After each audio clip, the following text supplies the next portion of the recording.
So you watch any movies lately, Lane? Well, yes, but you just spent this long, painstaking, like 2 minutes googling the names of the movies you couldn't remember which ones you watched. So let's start with you. And yeah, and awkwardly describing them to you because I couldn't find them quickly through Google Okay, search. can we pat me on the So I went back the more though? efficient route. Can we Hmm. can we pat Oh me on the yeah, back right about away. Yeah. getting the Will Smith one by saying it's a Will Smith movie with a name that's really forgettable, and I was like, it's Focus. I said it's super forgettable. Well, just kind of the movie was also maybe a little bit forgettable. I mean, it Yeah. was fun, but I'm surprised you didn't go with Hitch, another like Will Smith movie from around the same time. And I was like, oh, like Will Smith is like and then I just sort of trailed off. No, Hitch is like 10 years earlier than Focus. Is it 10 years earlier? I guess so. I saw it as a Probably. kid. I Yeah. would guess Hitch Focus is like 2015. 2009. I was thinking 2010 or so. Yeah. Let's see. Hitch. Yeah. So I Hitch watched is a bunch of, like, 2005, yeah, so uh, 10 years. Yeah, go ahead. exactly. That's crazy. I watched a bunch of just like fun, like I don't Thrillers. know. Yeah. I've just been watching them like before I get to bed. So I watched The Man from U.N.C.L.E., which like it was okay. It was fun, but like a little too hokey for me. It was the good version or the better version, I guess I'll say, of Red Note. Which was with Okay, like Ryan Reynolds and The Rock and sure. oh, what's her face? Oh my god. Gal She Gadot. was in Snow White, I think. Yeah. Yeah, Gal Gadot. Yes, yeah. I liked Focus a lot more than I liked Man from U.N.C.L.E. Focus was really fun. And I don't know, the highly choreographed scenes. It reminded me a lot of Now You See Me. Oh, And sure. I kind of feel like they did a lot of those scenes better here than they did there. But Now You See Me too also has some like really cool camera work and stuff. I think their camera work was like a lot better. But here the like tricks, I'll say, were a lot more fun and like interesting. I've never seen Focus. I've heard that it's like a very mediocre movie and that they don't have chemistry, which I feel like is the main pull, which is crazy because they Not fucked in real really. life, but um, you know, There's like one or two scenes where I'm like, oh, kind of, but it's not enough. not as much as in some other movies, and even movies Yeah. that may have set the precedent 75 years beforehand, right? So it's Wait a second. it, Okay, it was fun though. It pause. was fun. Wait, Pause, whoa, pause. whoa, whoa, I'm just wait. saying it was. Yeah. Whoa! Wait, Yeah. wait. That's me. Also 85 years. No. I'm just saying it was fun. 85. Oh, Yeah. that was 30. No, 40 to 15 is 75, right? Oh, I thought you meant from today. Sorry. My bad. Oh no! Yeah. I meant before the movie. Like they could have Sure. copied it a little bit. It is funny that it is exactly 10 years after it came out, though. A roundabout, and then Red Eye was the one that I liked the most out of all That's of a them. fun movie. That is a fun little movie. Yeah, Yeah. yeah. I started this by watching Megamind like 4 or 5 days ago. Just because like it was like offered to me on Netflix. I was like, yeah, fuck it, why not? Yeah. And that was also quite fun. And I was like, yeah, okay, this was like a cute little movie, like just Yeah. before bed. Why not? Sure. Little hour. And like now I'm just like, man, you know what? Little hour and a half movie before bed. Why not? And I've just been slowly getting Hell into yeah. like better and better movies every day. That's awesome. But That Red is Eye so was really cool. Red Yeah. Eye's fun. Yeah. Red Eye's a really like you're like, oh, this is like a stupid movie. Like this is a dumb movie, and then you're like, wow, with an incredible director and like two amazing movie stars, you're like, wow, this is like Yes. the best thing I've ever seen in my life, and it's like an 85 It's minute so movie. good. Yeah. Yeah. Good recipe. It didn't sell me in the beginning, and it got like just better and better as it went Yeah. on. I was like, yeah, all right, okay, I Yeah, see where you're after going with this. After minute 7 of after the first like couple minutes of that movie, yeah, it gets It's going. funny because like Cillian Murphy plays a lot of the like lines like really deadpan early, and in the beginning Yeah. you're like, oh, that's kind of quirky, like, and I thought like, I mean, obviously like he's like like you've seen it, right? Yeah. Okay. Spoilers for the watchers at home. Like it seems like he's hitting it on her to begin with, and then it gets like Yeah. weirder and weirder as it goes You're like, on, Damn, and then but like, he's hot, so it's okay, right? And then you're like, oh, it's Yeah, not okay. yeah. It's not okay. but like the tension escalating like scene. happens so early, and then it's Yeah. just like, how long can they stretch this You're out for? locked in. And it's Yeah. like, it doesn't work now with like cell phones and whatnot, right? Yeah. Well, they're and, on like, a plane. I feel like a lot of movies get but- kind of ruined by that. Yeah. Yeah, I mean, the last like half hour is like all like, Yeah, there's no all cell phones, like, flickering, and like yeah. only landlines, and you have to like run to Yeah. get to one, yada yada. Or, well, they had cell phones, but they were like shitty and Yeah. like, I don't know. Yeah. But yeah, super fun. You know. It's a good movie. You should Good watch. movie. Have you seen Panic Room? No. You would like Panic Room. Panic Room, David Fincher, Jodie Foster, Kristen Stewart, a couple other people. I won't spoil who the dudes are, but it's Okay. it's not like Red Eye. It's a thriller around the same time period as Red Eye. It's not like Red Eye Yeah. in that it is a tense little movie, but it's a lot to it's meaner, I would say, than Red Eye is. Yeah. It's not fun in the same Red Eye way. was very, very kind, yeah, and also very fun. Which I enjoy. That's what I like out of a movie. You Yeah. know, that's what I'm going for. Panic Room and is it also filled it fun. perfectly. in a different way. Okay. So yeah. Yeah. Okay. So All right. if you're check it looking out. to continue the 100-minute thriller train, like that one That's might do it pretty for much you. what I'm doing. Yeah. I've just been going off of like Netflix recommended. That's cool. 12:30 at night, popping one on. I'm up till 2 Yeah. every night. Let's go. Yeah. Um It's something to do at least, you know, and it does actually kind of help me wind down a bit, which is nice. hell yeah. I love that for you. Yeah. I have to say The Man from U.N.C.L.E., the remake, stars Armie Hammer, who plays Maxim de Winter in the remake of Rebecca that came out like 6 years ago. That's so funny. Well, Yeah. I've been holding on to that since you that's such a mentioned it. fucking funny coincidence. That's so good. Yeah. It's something. He is you'd be like, maybe he's good in this role. He's not. Like, he's not very good in the role. The movie's not good. But it's Who was it? Armie Hammer. Armie Hammer. I got you. Yeah. Yeah, he doesn't do well in it. No, it's weird. I'm super biased. He has to be a little bit older, I think, like just a tad. I don't know. It's not that so much. It's that he's playing it. From what I remember, Maybe it's his been a picture while here since I just saw looks it. young. I mean, he's a He younger. looks older in other pictures. He's probably the same Yeah, age as Laurence yeah. Olivier in this movie. Because I mean, He has like baby face in like He's- one of the pictures yeah. on IMDb. Yeah. And then like I scroll down and like he's in like combat fatigues and very much so not baby face. So He's- I don't know. he's definitely like cleaned Maybe up make it work. in this movie, but like he's only like 4 years younger than Laurence Olivier Oh, from what I see. I or see not it. even. Yeah. Interesting. I just don't. I don't I- like that look on him as much as I like it on our guy Laurence Olivier. They just don't. Yeah, I mean, it's not. Of course, It's a it very doesn't particular compare. style, and like Yeah. he just does not have it.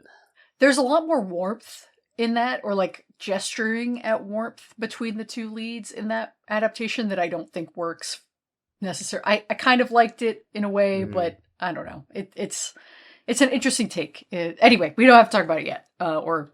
We definitely don't have to fucking waste any precious recording time talking about the fucking remake of this movie. I mean, Anyway. we can. It's nice to mention it, and it is a very funny coincidence. So glad you brought that up.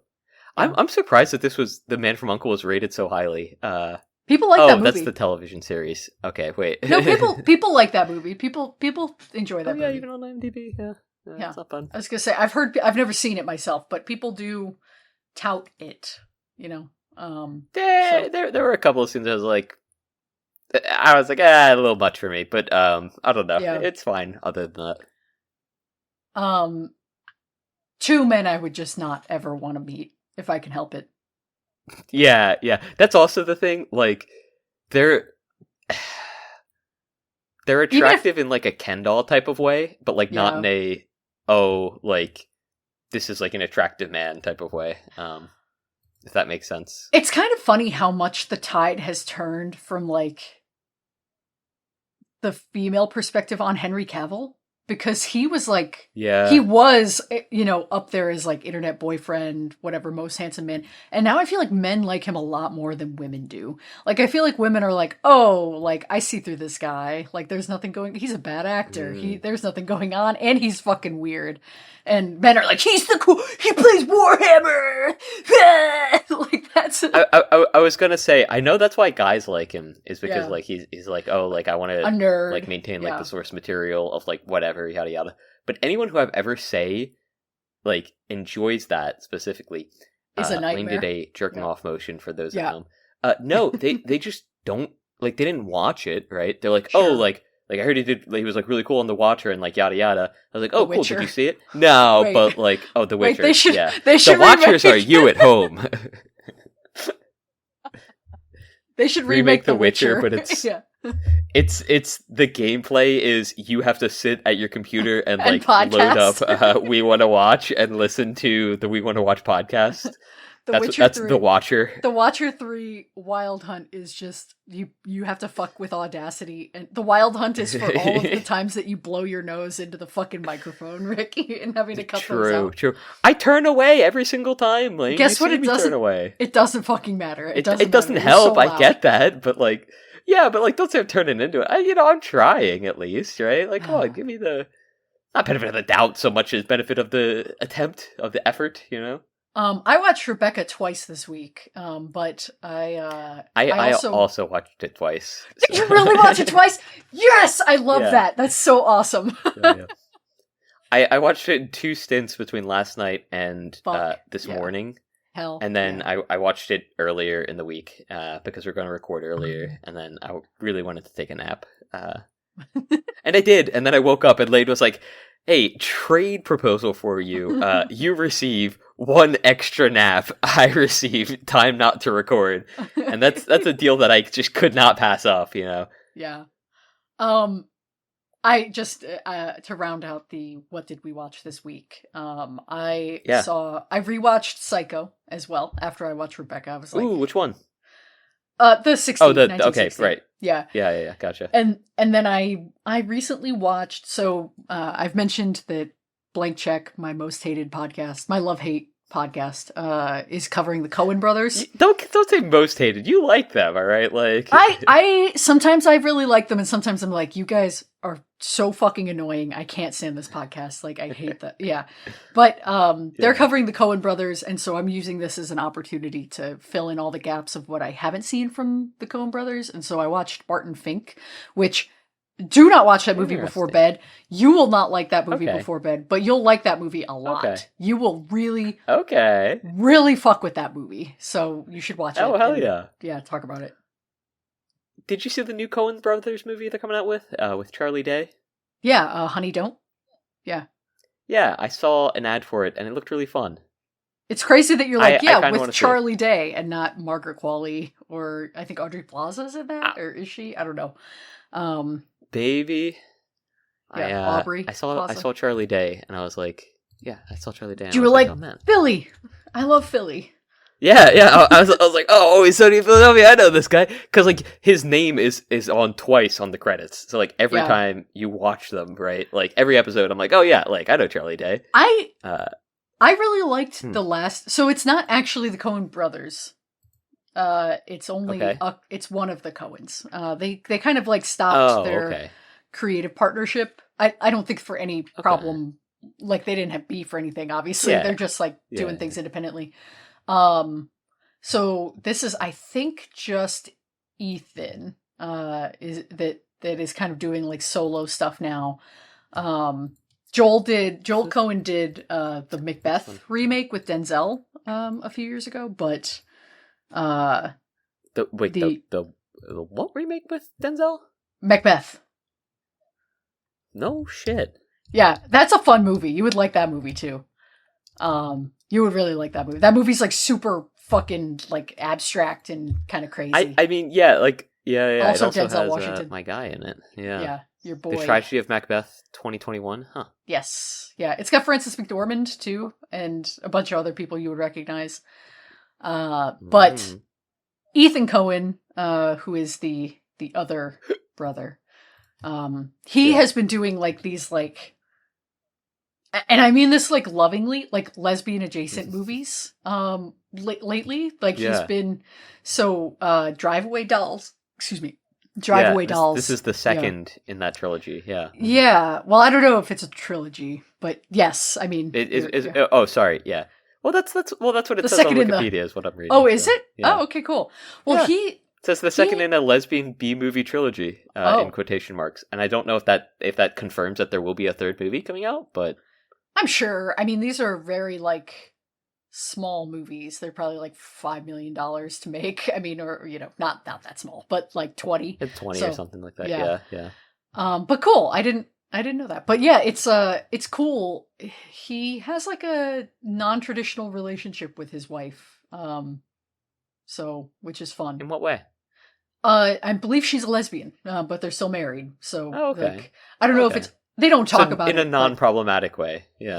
Yeah, not in like a Yeah. weird way. Yeah, that's why. Like you said, it's there's many interpretations of that. I'm like, I would like to hear the rest of it. Yeah, Yeah, no, that's but, sort like, of they have kids and what? That's Yeah, yeah.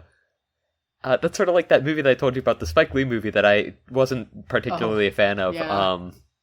She Hate What it's Me. called. Like Yeah, in the beginning, yeah. she's like, yeah, like I'm a lesbian, but like Yeah. you were good to me, and like I want to have kids. And he's like, well, I guess I gotta, and also I have no money because of some like plot contrivance. Oh, well. I think this is I mean, I don't know, but if I Wasn't were to bad. speculate, this is probably more like she realized later in life that she's gay, and it's like, well, yeah. we already got No, kids I mean, and stuff. same thing in the Yeah. movie. Oh, yeah, sure. yeah. It's just they hadn't had kids at Yeah. that point, and then like she had Oh. found a new partner, and then was like, oh, like I'm going to reach out to my Oh. old partner so that we can have like a child together, because like he was like driven and handsome and like career Sure. focused and yada yada, and like she was like, oh, like these are good qualities that like I want to have in a child, yada yada yada. Cool. So, I've watched a bunch of don't movies know, this yeah, week that interesting. you should watch. I'm looking at my diary. Okay, now. But yes, I okay. do want to see the new Honey Don't. I do want to see that. But I also saw the Yeah. new Naked Gun. So No shit. I was gonna ask what other movies that are like in theaters did we want to see? I know Naked Gun. It's pretty sick.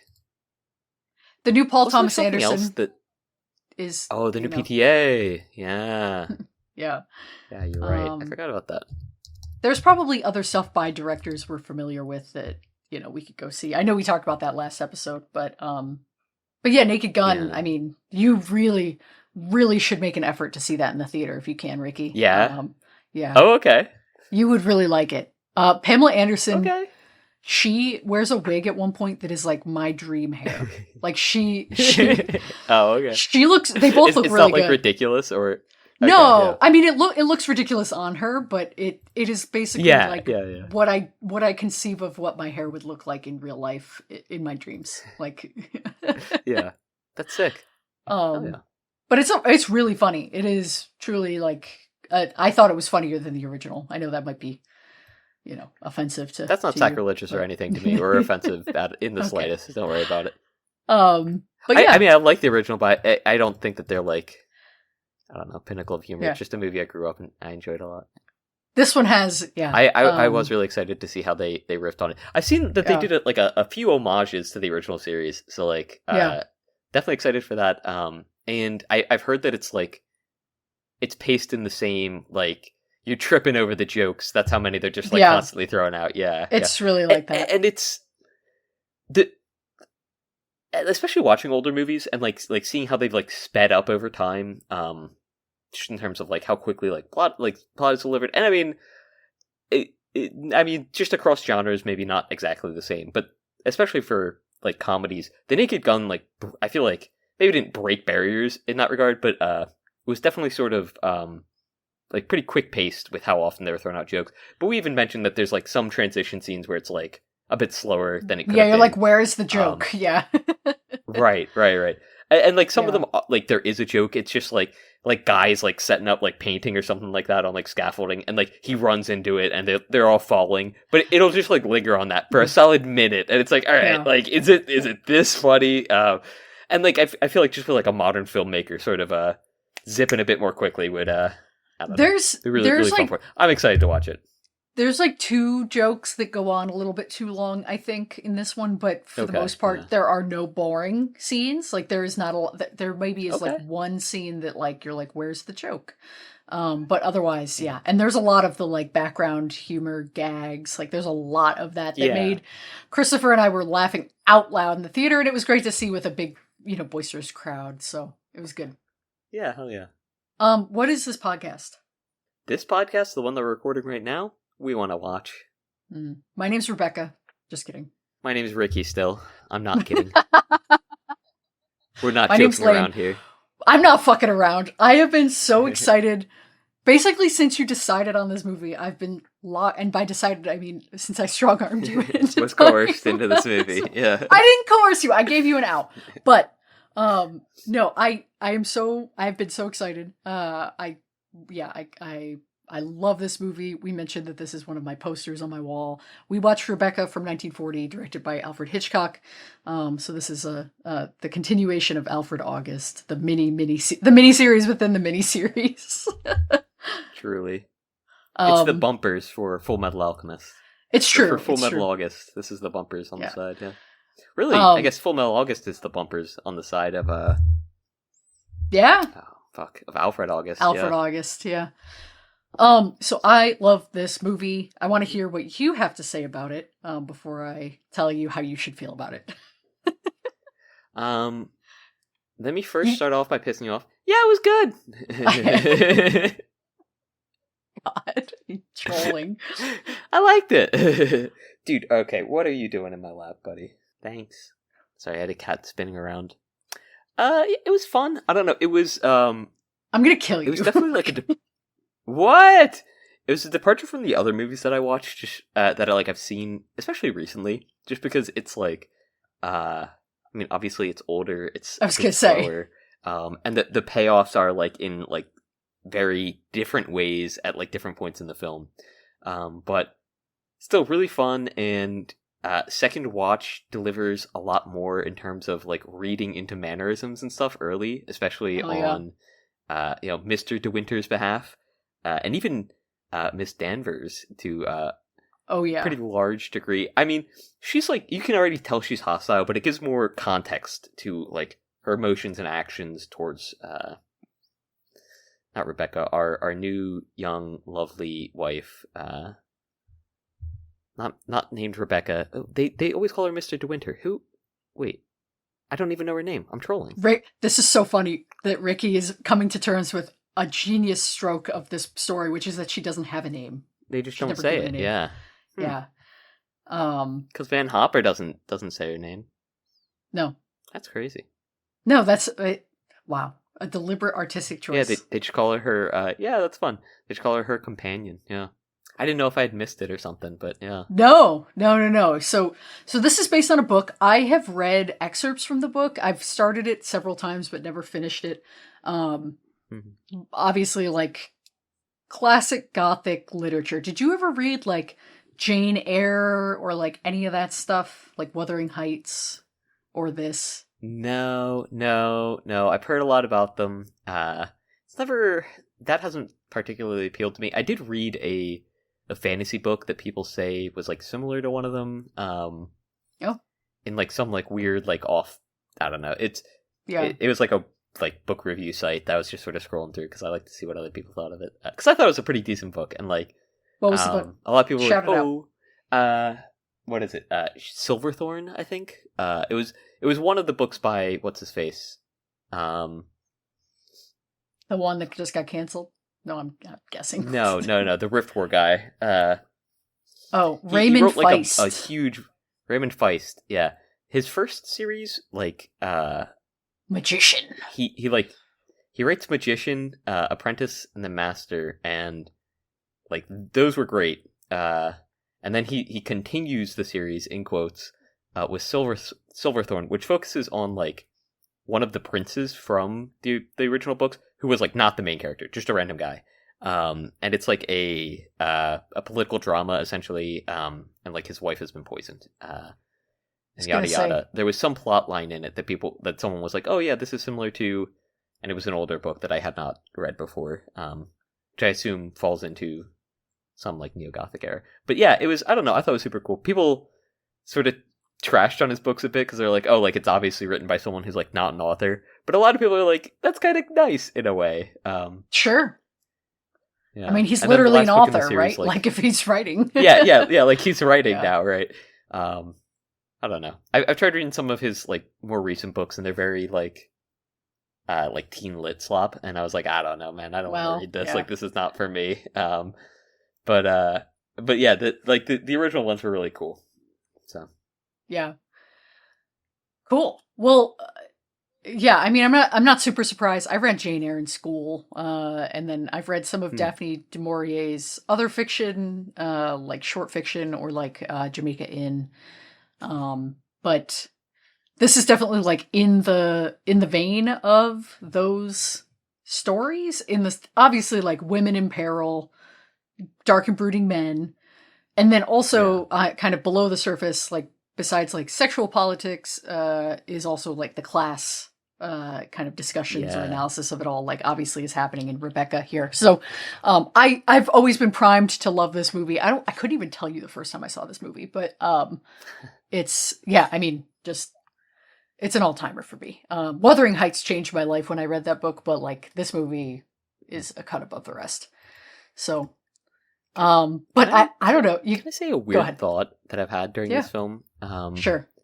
You like, it seemed very commonplace at this time, and for like a long period before to this, murder your wife. Like, oh no, for there to be like manservants and like cooks and like whole like households that like people were like just like my duty is to be like the butler, like I manage the estate, or like Miss Danvers like specifically managed Miss De Winter, Rebecca, specifically. I mean, I guess the new Miss De Winter as well, but like she like that was like her life, right? Mm-hmm. And it's, I was thinking about how that's changed, especially like in the new like technocrat era, right? Where like we no longer have like these aristocrats, but we have technocrats, and there are still some aristocrats who like live that sort of life. But like it generally sort of like the line is drawn at like personal chefs and like a cleaning service maybe, but like no real. Oh, that's not true. It's much more. Well, it's much more accepted for there to be like a professional assistant who like controls everything. But it's and I guess nannies as well. But like having somebody who lives in with you, I feel like I don't hear about as often. No, it's still alive and well. It's definitely still a thing. I can offer personal experience here because of high bankruptcy. My cat is trying to crawl into my mouth right now. Dude, I've got Archibald on my lap. He's been licking himself the whole time. It's been a good thing. But so I used to work for a CEO of Bleep, a big company that I know you know, Ricky. And that man had a full staff, and he was not super rich. I mean, a big company, but not like this man was probably like a mid double digits to maybe like not close to $100 million net worth. Like, okay, so and that's not. I mean, obviously that's like ludicrously. So, like, I mean, 8 rich. digits is still crazy, right? But like not. I mean, that's 7 not like zeros, like right. But I'm saying like that. Obviously, that in the scheme of like the type of wealth that like this is comparable to, I don't think it's he didn't have like estates necessarily, but he did have multiple houses and like many houses and like large houses, private jet rentals, like the whole thing. And so he had a staff of like probably like 30 people who worked in his. Now, some of them were not full time, but he did have people that lived with him, and he did have people that would prepare that's crazy, all his meals and all his family's meal and like. I mean, food and whatnot is like whatever, but like it's having that like this someone there to like help you dress, essentially, like that's basically what it is, and I mean, he had at least 2 personal assistants and 3 professional assistants employed at that company, including me. Okay, so, that's kind of crazy, yeah. Not to mention the countless like a publisher, a travel agent, PR, like what, take your, all kinds of medical and like pseudo medical bullshit, like doctors and grifters. So this, I would not be surprised if like the bigger, the rich people that you're not familiar with, even like not the CEOs, but like the investors and like, the Oh no, landed for sure. gentry Yeah. from 70 years ago Well, who are that's now what I'm the talking about kids with like of, the aristocrats. yeah. Yes. Yeah. Yeah. Yeah. So Yeah. I think that happens too. And I mean, at my current role, I used to work more with richer people. Like there was a family that I worked more closely with that was like, yeah, that kind of rich that absolutely like had people do all of the shit for them. Now, of course, like the Yeah. autonomy or like individualism, I think has changed where people, it's like, why would Yeah. Yeah. I don't need you to, dress me. Like that's like, I think that's part of Or that is like too because open they were every wearing all kinds of door. craze. And Yeah. Well, that yeah. happens. Yeah. That's real. Is The that's opening, crazy? yeah, butler shit is real. But like, I think like dressing yourself because clothes have gotten simpler, but like you would Mm. definitely have like a fashion, like, or like a dressing Advisor. consultant. Yeah. Yeah. Yeah. Or Yeah. like Yeah. I can't think of the name, but like a makeup and hair, like an esthetician that would like Yeah. be Esthetician. yours. Mhm. But so yeah, I mean that's legit. But part of it just the Mhm. culture has changed. But the Yeah. Yeah. You don't get the Alfred type as much, you know. sure, yeah, Yeah. butlers in that way. Yeah, well, because Yeah. there's not as much. I think the upkeep of a home has changed. Like unless you're living in a Yeah. very old home, like you don't need to light the fireplace. Like Yeah. Yeah. Yeah. True. I also some of it comes down to like the noblesse oblige has changed, right? Where yeah, they don't like they're not opening up their homes to like the the people anymore, public right? Like they're not. yeah, Yeah, yeah, yeah. It's not like oh, like we're throwing a party for like those down in the the valley, and county, like they yeah, must prepare right, the home. Yeah, and yeah, like it makes sense like to have like 30 people there to like prepare yeah. everything and like make sure nobody gets too rowdy, and then sort of like kick I, out those who do and like clean up, yada yada. Mm. I feel like a lot of that is pre-war too. Like this movie is happening basically like Yeah, as the yeah, war starts. But like yeah, not in the plot of the movie. But so like I feel like a lot of that probably went away with the war, especially in England where this is yeah. obviously set. That's just it kind of was like, well, I, we got other shit to do. I mean, Things have yeah. I changed. mean, I think that really like shook up a lot of the like richer families in England. Like they lost. I mean, not even between like losing like people, but like I mean, you do just lose a lot of people more. And I mean, same thing Yeah. happened in America. A lot of like American lives were lost before they came back. And so I think it could maybe not gain as firm of roots here, where it sort of became like. I mean, I think the American mind is too like individualistic to really Well, sort of fall into some of these. I don't know. I think this culture, I mean, there's people make the joke about the South being closer to England in like culture than Yeah, the North, it but was though. like Yeah, yeah, it was, and I think, if the outcome of the American Civil War had gone differently, I think we might still have some of this like landed aristocracy. I mean, that shit does happen in yeah, the South, so like debutante balls yeah. and shit. So like Mhm. I wouldn't be surprised I if feel like they have a less of a like grasp on nefarious reality. connotation or like Oh, yeah yeah. it's more of like it's more of like a friendly type thing, right? I Where disagree. it's not like But really. I don't know. I mean, well, maybe it's just in the like I've South? heard people use it. Yeah, I've heard people use it in more of a like almost like a Sweet 16 type of way. You know, like that. Like they're like, oh, like she's like a young debutante out. Like they throw like a little party and like whatnot. I don't know. It has its roots in weirdness. Like there's a difference between like a Like yeah, it quinceañera, definitely which is does. like, Yeah. No, I know. yeah, I or like a Sweet understand. Or like 16. or Sweet 16. Right. I know. Yeah, I understand. And like it might have its roots in like negative places, but I've seen it done in like a maybe sort of more lighthearted way. maybe. You know. Things have just changed. I mean, the role of women too is so different even just 10, 15 years. I mean, not even 15, 10 years after this movie is set, right? Like Yeah. she doesn't have a job, and of course this is a whole nother class, but whereas like Hmm. an aristocratic woman might have, even just like a play pretend job the way that he does, where it's like, oh, I'm going to go Yeah. be a landlord or whatever. But like just the role of women has changed and women gain more independence and whatnot. But uh I think this movie is so fascinating. The way that character is infantilized and Yeah. completely like just cut down at every opportunity. Like there's so many like incel pickup artists like backhanded negging that happens in this, like from not just from him but from like every character she interacts with. It's so funny. I was gonna say it's almost worse from the other characters. Like, yeah, sometimes I'm like, man, this guy's being really shitty, and then like it goes to the next scene, and like Miss Danvers is there. I was like, damn, never mind. Like, he's kind of a breath of fresh air. Like, but or it's like the cousin, and it's like, oh fuck, like Jesus. Well, not even that. I'm thinking of the estate guy who helps Maxim, right? The one that's like the most friendly, like normal character in the movie, basically. And she's she's like, oh, like I feel so inadequate. You know, when she's like, I can lick the stamps, like let me help you. She's desperate to do something meaningful and like, you know, feel like she has a presence.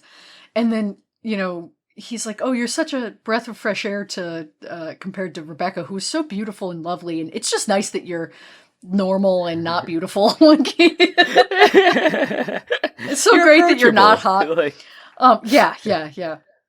So, I think this movie's, you know, I don't love Hitchcock as a director, but now two of his movies now are probably my favorite top, 30 or so. Like Rebecca's top 5, but his approach to this source material is so interesting. I don't know. There's a lot of like technical stuff to the way this movie looks that I think couldn't be done by anybody else. And then I was thinking about this while watching. I have notes. A movie I love, I have to have notes for. As you do, of course. All right. I do. It's so interesting that he seems to only make movies that have wild tonal shifts. Have you picked up on this? Like, and part of that is source, like everything that we've watched of his for this show has been an adaptation of something else, like a book. But obviously he's bringing his own style to it, and his style seems to be pulling the rug out from under you. You know, I've seen other Hitchcocks, but not like enough to really, like Rear Window even has some of that where it's like he really wants to start lighthearted and then give you the misdirect in one way or another. Whether we're lighthearted for like a thriller or lighthearted for like a comedy, like in The Birds, or Rebecca's this love story that goes sour, love, I'm putting in quotes, but like, I think that's such a great disarming. I mean, it's obviously very well done in Psycho, maybe less so in The Birds, but in Rebecca, it's like it really sets you up for like these expectations of what is really going on here. Like, something's up, but you can't place your finger on it, and you think it's what it, you think other things than what it actually is. And I think that's in huge part because of the tone. Yeah, for sure. 100%. It feels like it's a drama to begin with, right? Which it kind of is. Sure, like a romantic, Yeah, it's a romance, and then at least for me, like, as it sort of like gets into, I'll call it the second act, when she arrives at, what is it? Manderley. No. Yeah, where they're like driving up, and he's like, "Oh, it's starting to rain," and then it just pours on them. You're like, "Oh, this is great. I love subtlety." And true. But that's where it takes like its first tonal shift, right? And you're like, oh, okay, like it's a bit of a drama, right? She's the new one here. Obviously, they don't really like her. And then it just gets like darker and darker. And you're like, oh, never mind. Yeah. Like, and as you sort of like look back on it, you're like, oh, wait, this dark undertone has been here this entire time. It's like the clouds sort of like far off on the horizon, which have like billowed over. It's fun, yeah.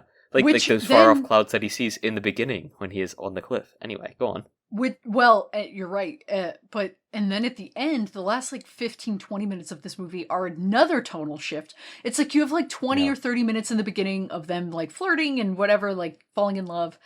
Then you have like the greatest hour of cinema ever filmed. And then you have like another 20 minutes of like a detective story where Mrs. De Winter is like completely out of the picture, and it's just the dudes kind of like hashing out what really happened, like in court and then with the doctor. So it's and that part is the weakest part of the movie, and I feel like it's the one with the most Hitchcock in it, because it's like we're talking about all the plot stuff now. We're getting all this like interesting. It's very shit, Psycho, Yeah, that's the like end it's of Psycho. 100% Psycho, right? Because he's like I've got to wrap it up somehow. Everybody has to know how, and like we're gonna he say also cancer. follows it through. Yeah. Right, because he's like, well, I also like, he had to be like, man, I kind of really want to acquit him, but like, or I mean, maybe this is like just how the book plays it out too, where the author was like, man, like, So it'd be great if I could like acquit him, but also sort of acquit his soul, right? Like sort of or redeem his soul a bit in it. Whoa, Banksy, Yeah. what up, buddy? he's like, we're talking Rebecca? Yeah. Banksy is Rebecca. He said, redemption of the soul, let me in, bro. Yeah. I do not want to be rotting at the bottom of Mandalay Bay. Or Mandalay Bay. Literally, what are you talking about? It's just Manderley. Manderley? Fuck, it's just Manderley? Wait, what is the bay? The I don't... Where she drowned? I don't where know the that boat it was has at. a name. I think it's just Fuck, off my the cliffs. bad. I don't know. But it's okay. I thought they talked about the bay. Huh, my bad. Maybe. I could be wrong. No, but so... Anyway. I think you're thinking maybe of Monte Carlo? Which is like where they're at in the beginning.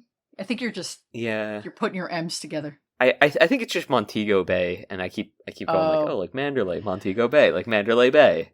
So what's anyway, again? I have not read this book, but from what I understand, they did make changes to it for censor purposes. So is this the oldest? No, because we've seen Battleship Potemkin, but this is maybe the oldest American movie we've seen. Is that true? I'd believe it. So this is like peak Hays Code. Right, where it's like we can't put anything, like if someone shows up in a movie and they're evil, they have to die, like that kind of thing. What was The Apartment? When was that? 1960, I want to say. That's crazy! Wow. Yeah, so the same year as Psycho is The Apartment. So yeah, Othello is 51. So this is the oldest movie we've watched by 11 years, other than Battleship Potemkin. So. There's two major things from what I understand that they had to like make changes to. The first is that they toned down, quote unquote, the lesbianism between Mrs. Danvers and Rebecca. And then the other is that in the book, he shoots Rebecca. He kills her intentionally. Oh, shit. So, yeah, okay. Yeah. But because it's so important to this story that like they get together in the end, like that they triumph, quote unquote, over Rebecca. They change it to that he accidentally kills her, or like that, she dies in the course of their fight. Yeah. And that she had provoked him into it, and that was the right. Which she does do that in the original. Like she does provoke him for the same reasons. It has the same ending. In that way, and she was still like having cancer. And, she was diagnosed with Yeah. So, Kitty, are you farting? Macy, you stink real bad. I think your breath smells like farts. Oh. Anyway, yeah, it's crazy. This is a year before Citizen Kane.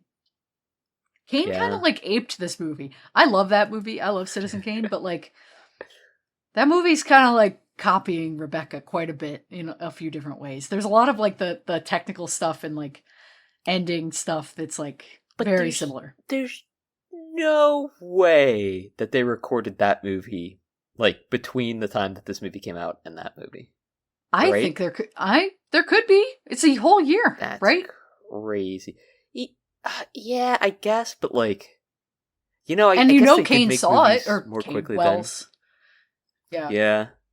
Because this movie came out April 1940, and let's see. Hey, Lane, good artist borrow, great artist steal, okay? Great artists do steal. Rebecca was stolen from, is what I'll say. I don't think that's beyond reason to say. I mean, there's a lot more in Citizen Kane that makes it great than just like the deep focus photography, matte paintings, and ending something burning being the ending shot of your movie. But that's what I'm saying. Like, great artists, Like, I think there was definitely like already a ton of direction in mind there.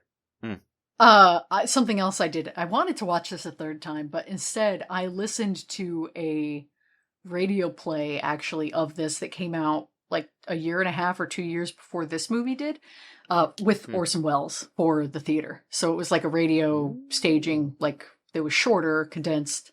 of Rebecca, like the original story. So he was definitely like, this was on That's his fun. radar. Yeah. Yeah, 100%. Yeah. But yeah, so let's dive in. God, there's so many different ways we could like talk about this movie.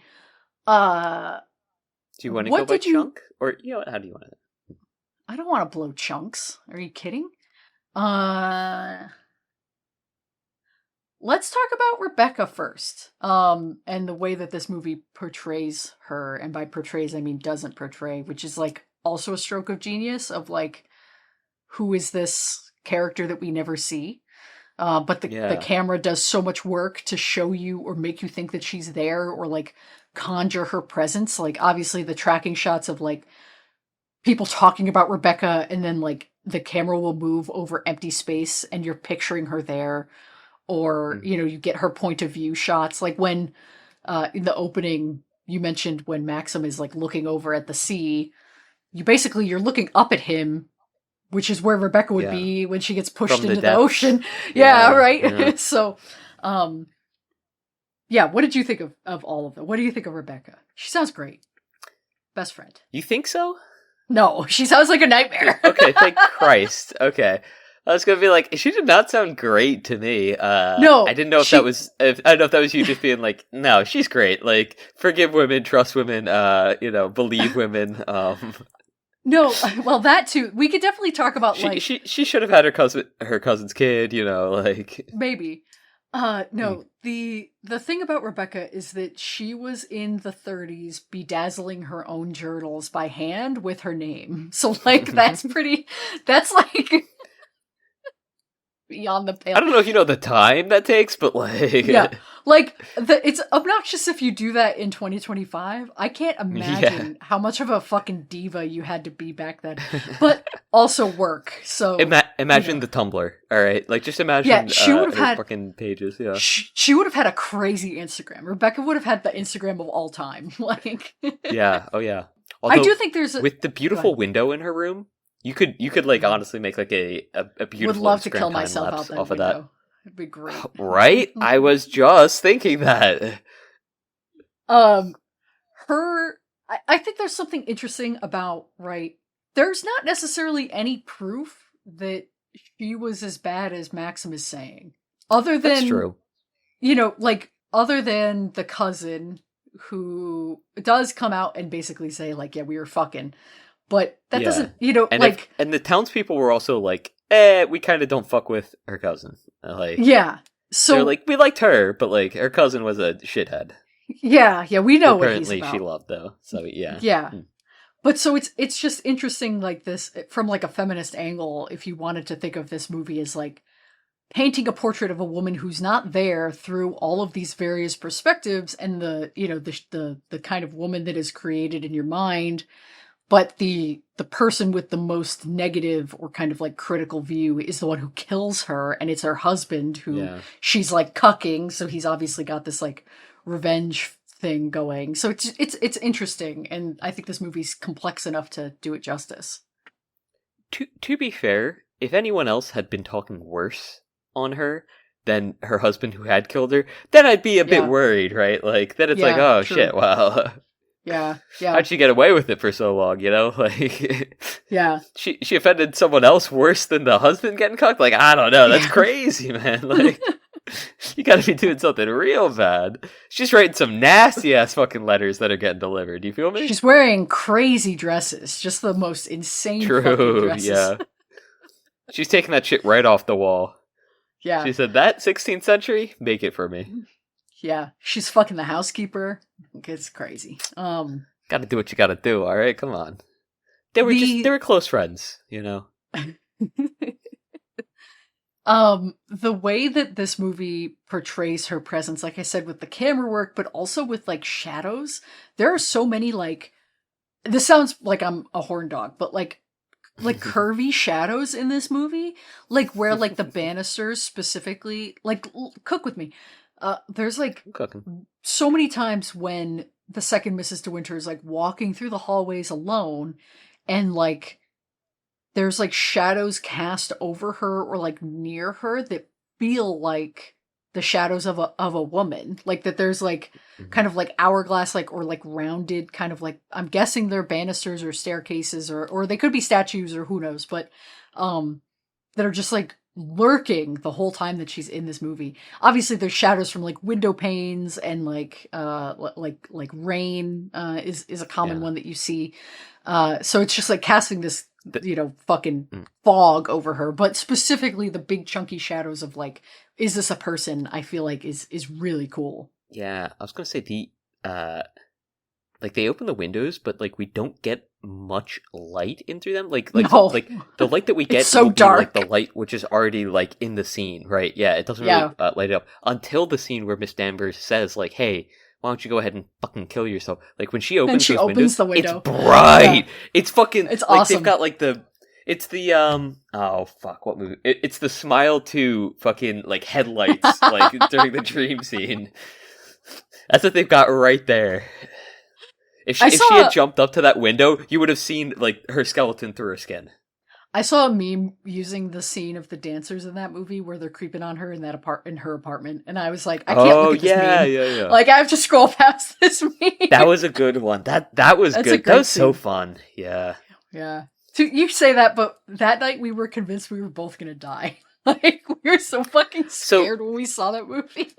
That I was okay. You were convinced you were going to die because I started doing the monologue from the movie in the car afterwards. All right. The monologue. You mean screaming? You mean screaming in my car? Which is a good bit. Yes, screaming in your car. The monologue was screamed. I will also scream it. I'm following the intonation. You should listen back, as someone who has the pleasure of listening back to every episode. We were scared. We were scared. We were record. Fucking on edge. Yeah, because we were really high energy afterwards. Because it's also bottling it up. Yeah, because because you have to like hold that in, right? So like you're bottling the lightning, and then you have to wait till you get home to talk about it. So. Save it for the pod. That was tough. Save it for the pod. Let's talk about Mrs. Danvers. What'd you think of her? I know you said you watched it twice and her like motivations came out a lot more. Ricky's kind of like doing the Rizzler face. You're into Mrs. Danvers? No, can I say something mean here? Oh, I definitely thought you were gonna be like, let me take Mrs. Danvers to bed. But what? Go ahead, say no. Although she does have an allure, she's kind of a bitch, Like I don't know. Like, you're crazy. I mean, yes, she's awful, but she's like straight up like kill yourself. Yeah, like, and you're gonna tell me she's not? Like, hello, I'm crazy. I mean, her lover. I get where she's coming dead. from. I know. Yeah. I get it. Mean, and it's also fun the way that she sort of like disguises that when she throws jabs at the new Mrs. Winters by like sort of feigning concern for Mr. Winters, right? She frames it as like, oh, like he was so Winter, like racked with guilt running around. Is the last De Winter. Not Winters. I grew up with a father Winter, so it's tough for me. Oh, like at church. Yeah. I thought you were saying like Father Time. I grew up with Father Winter and Mother Nature. Sister Summer.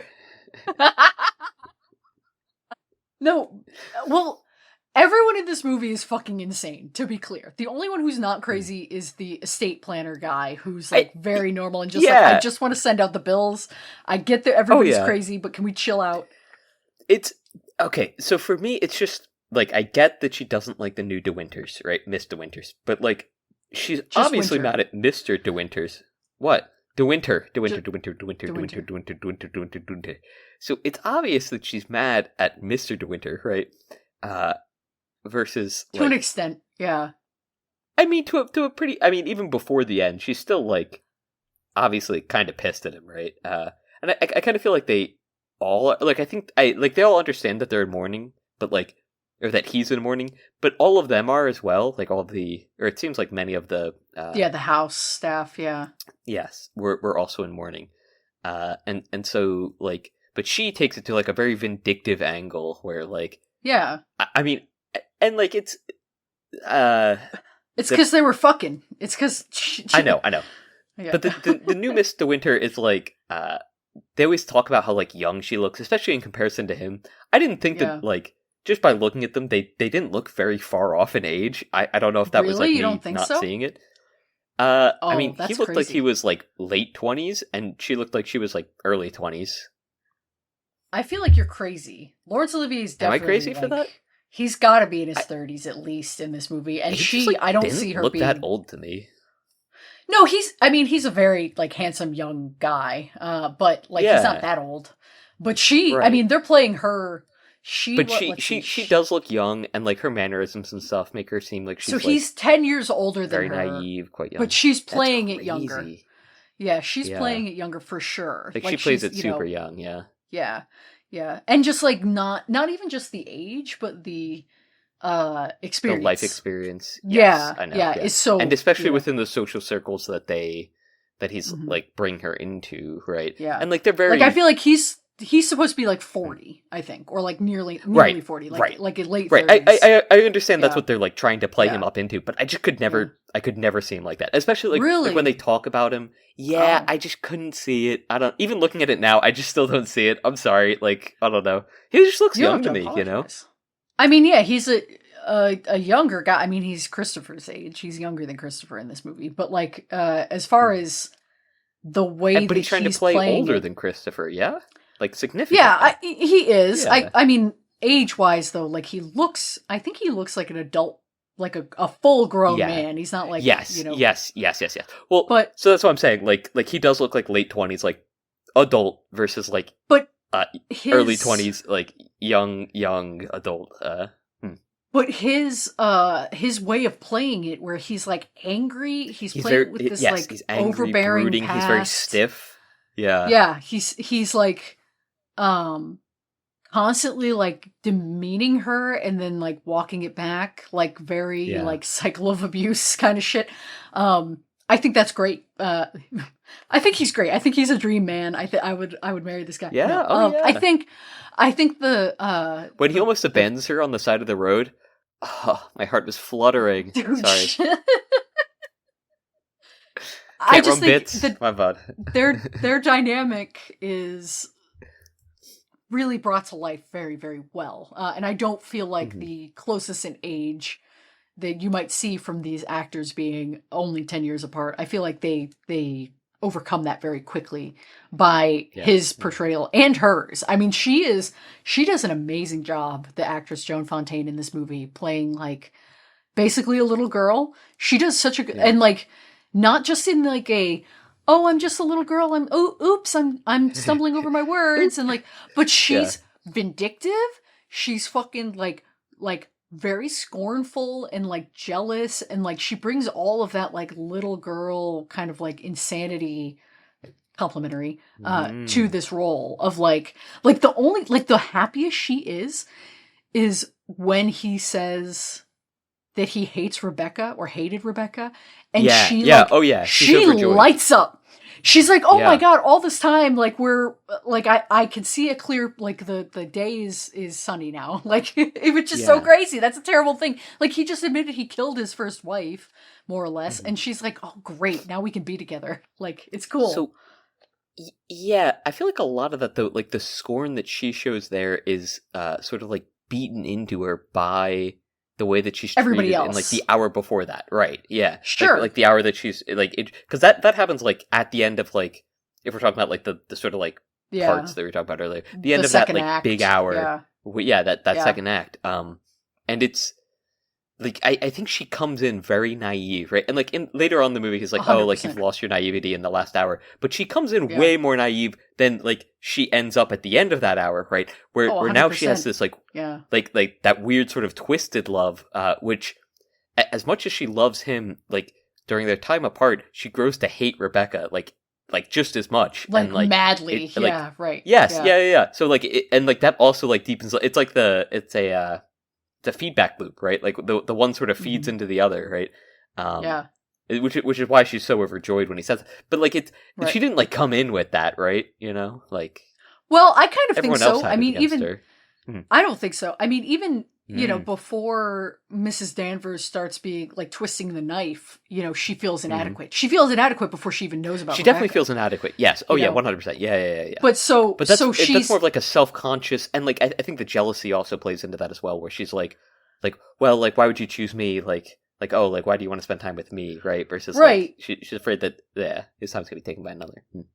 Well, and I think that there's a psychological depth to this character in that way where she does feel inadequate because she doesn't.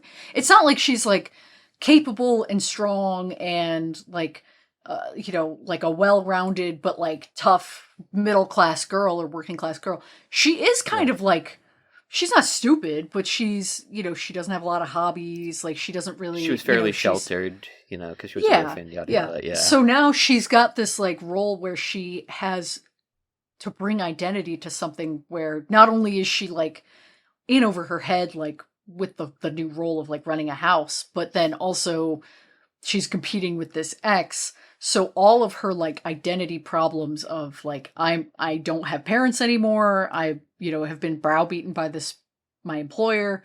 Like all of those problems are then like magnified, and her way of handling it is not to be like, okay, well, I'm going to like take charge and do it. Like every time that she tries to take charge and like get something done, she just like ends up faltering. And so it's with meddling, of course, but oh yeah can't forget the meddling, but it's so oh fuck, I forgot it. Oh man, she's empty. Give me a second. She's empty, working class. Oh! The scene that I think illustrates that the best to me is when she's first in the morning, right? When they're first sort of like walking her through the day's routines, right? And they're like, okay, well, like this is the former Mrs. De Winter's Rebecca. She would come over here, and she sees the book. It's got the R on it, and then she starts looking at all of these names and addresses, and it's like, it's like the depth of her despair there is like really, really sort of interesting because it's coming from two angles, or well, more than two angles, but like two very obvious ones. The like the social class difference where she has nothing to write to these people, she has no connection with them, and even if she did, she wouldn't have anything to write about because she's out of her depth. And then on the other side, it's like, well, it's like, because she has that emptiness there, right? She's also not like living up to what Rebecca did. And so she's like, it's like, all right, well, like she's empty and she doesn't have that name, right? Like she doesn't have her name in the front of the book, and she doesn't have a name that she could write in the book. So yeah, I don't know. It's cool. It's fun. She doesn't even have like a name she could write on the return envelope, I guess is the way I put it. Right. Yeah. She addresses or she's called Mrs. De Winter or the second Mrs. De Winter the whole time. So it's great. I think, and like, again, the like, it's kind of like shallow to call this like an Evil X movie, but like it is an Evil X movie at the end of the day. Yeah. And so her approach is not heroic. Her, like, she is not a heroic protagonist, really. I mean, she doesn't really do. She encourages Maxim, but like from basically after the last major action she takes is dressing up as Rebecca, and then the rest of the movie is just other stuff that's happening in the world. Even if she wasn't there, it would probably play out more or less the same. She kind of convinces him to lie, because like, and not despair that like Rebecca has won, but like that's not really heroic. I wouldn't be like, again, from modern eyes of like, oh, he killed his fucking first wife, regardless of if she was egging him on or not. Like, it's crazy. Yeah, pretty crazy. Yeah. So her to be like, oh, it's fine, this is great. It's like really twisted and again, like still little girl thinking. We talked about this before with another horror movie. I feel like of like the specific type of does like this a lot, which like I know you said it was distasteful, and I don't recall what the name was, but it came out like recently, within the last year or two. I don't know, like Pretty Little Lies or something like that. Pretty Little Things. I think little things. Things Die in the Dark. You've named like 4 different books, series, and movies. Fuck, I know. I'm just stringing words together, Lane. I don't recall what it was. Anyway, it was like a child's brain is like implanted into like a woman's body, and the way that like poor all things, of, like, the poor men things treat her in it. Yeah, poor things. Okay, yeah. That's Maybe a interesting. reach there. I don't know. But No. yeah, it's just I what was came to thinking. mind. Yeah. No, we talked about that for sure. No, there was another. Did we talk about this with Perfect Blue? Or Black Swan? Maybe? Of like the specific. Or maybe it was Midsommar? Go ahead. What were you going to say? Nothing. I was gonna say piano. It might have been piano teacher because we Piano talked a lot teacher? about like reverse, like being Yeah. reserved, and like how like she was like sexual by her mother, but that doesn't really fit too well here, I guess. No, But it was around it that might have time, been right? that. It might have been that movie because what I'm getting at is basically like, yeah, actually, because that was the movie where we talked about like her fantasies were girlish. Yeah, but because they were very and- disconnected from reality. Yeah. Mhm. Well, not just that, but like that they were very like romanticized, even though they're Yeah, like yeah. horrible, degrading stuff. Like she does still have this like overly romantic kind of view of what could go down, and then also Yeah. that she turns Well, that's why I'm all saying of it's her. disconnected from reality because like when she actually experiences some of it, she's like, "Wait, this is fucking horrible." Because like it's happened before, so, yeah. But then also that she turns all of her violence inward. Inward, yeah. You know, so this Which is funny because the new Mrs. De Winters directs it all at the previous one. De Winter, Mrs. De Winter. De Winter, fuck! De Winter, De Winter, De Winter, De Winter, De Winter, Even De if Winter, she- De Winter. Even if she did have a name, you'd fucking get it wrong. Ricky Who Hates Yeah, Women. yeah. The bit's true. back. No, And men, but- I hate Mr. De Winters as well, okay? It's De Winter, Rick. she does her, her whole thing is so girlish, not just like, oh, I love this man, he's dashing and handsome and rich and whatever, but also, I'm just a lowly, like, working class girl and I'm being swept off my feet by this basically like an aristocrat, like a prince, right? Yeah. That's very like girlish, but then also like, oh, and your evil ex who is so much prettier than me, and like, what was the movie we just fucking watched of like a certain, I'm thinking of Ending Things, where they're like a certain type of pretty is mean or whatever the Yeah. like there's like beautiful ingenue beauty and then there's like vixen evil sexuality beauty, right? Yeah. And so I feel like that is also like a girlish kind of, obviously men play into this too, but like pitting yourself against like the more beautiful and like chic or whatever, but like mean ex is like also such a girlish fantasy. But we don't really know what Rebecca was like. We don't at the end of the day. She was her own, and I think that's why this whole cast of characters is so interesting because they're all so dirty. Like they're all so like skeevy in that way. And he's fucking a horrible guy. He sucks. Yeah. Yeah. I was really against him for a while, and then I like started to be like, oh, like maybe he's not the worst, and then you're like, nope. The movie, and I'm like, this guy's actually just the fucking worst, man. Like, what the hell? We'll talk more about like the plot and whatever, but like, what do you think their relationship's gonna suck after this? Because they have nothing to, like, no shared misery, no shared like drama. Like their whole relationship is based off of like, she's like naive and doesn't know what's going on, and he's mysterious and does have like this secret. And so like the two of them now have no shared thing to bond over. They can't be like, damn, that bitch Rebecca, huh? Like they can't do that. Yeah, I mean, it's also, she has to learn how to be like a lady, right? Yeah, she still has to do all this shit at the end of the day. Like, and it's like he's obviously not willing to teach her. He obviously doesn't want to like teach her how to run. Like, I mean, I don't know what it goes into it, but like, it's not running a home, but like essentially like running an estate, being a socialite, and, like, yeah, right, being a socialite, right. yeah, and like connecting with others. And it feels like he just doesn't want to. He's like, I just want to like fuck off with you somewhere, and like we can just sort of not deal with this bullshit.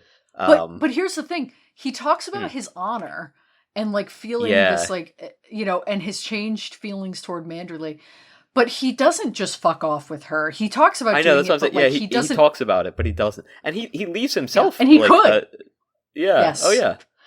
So it's not that he really wants freedom, this.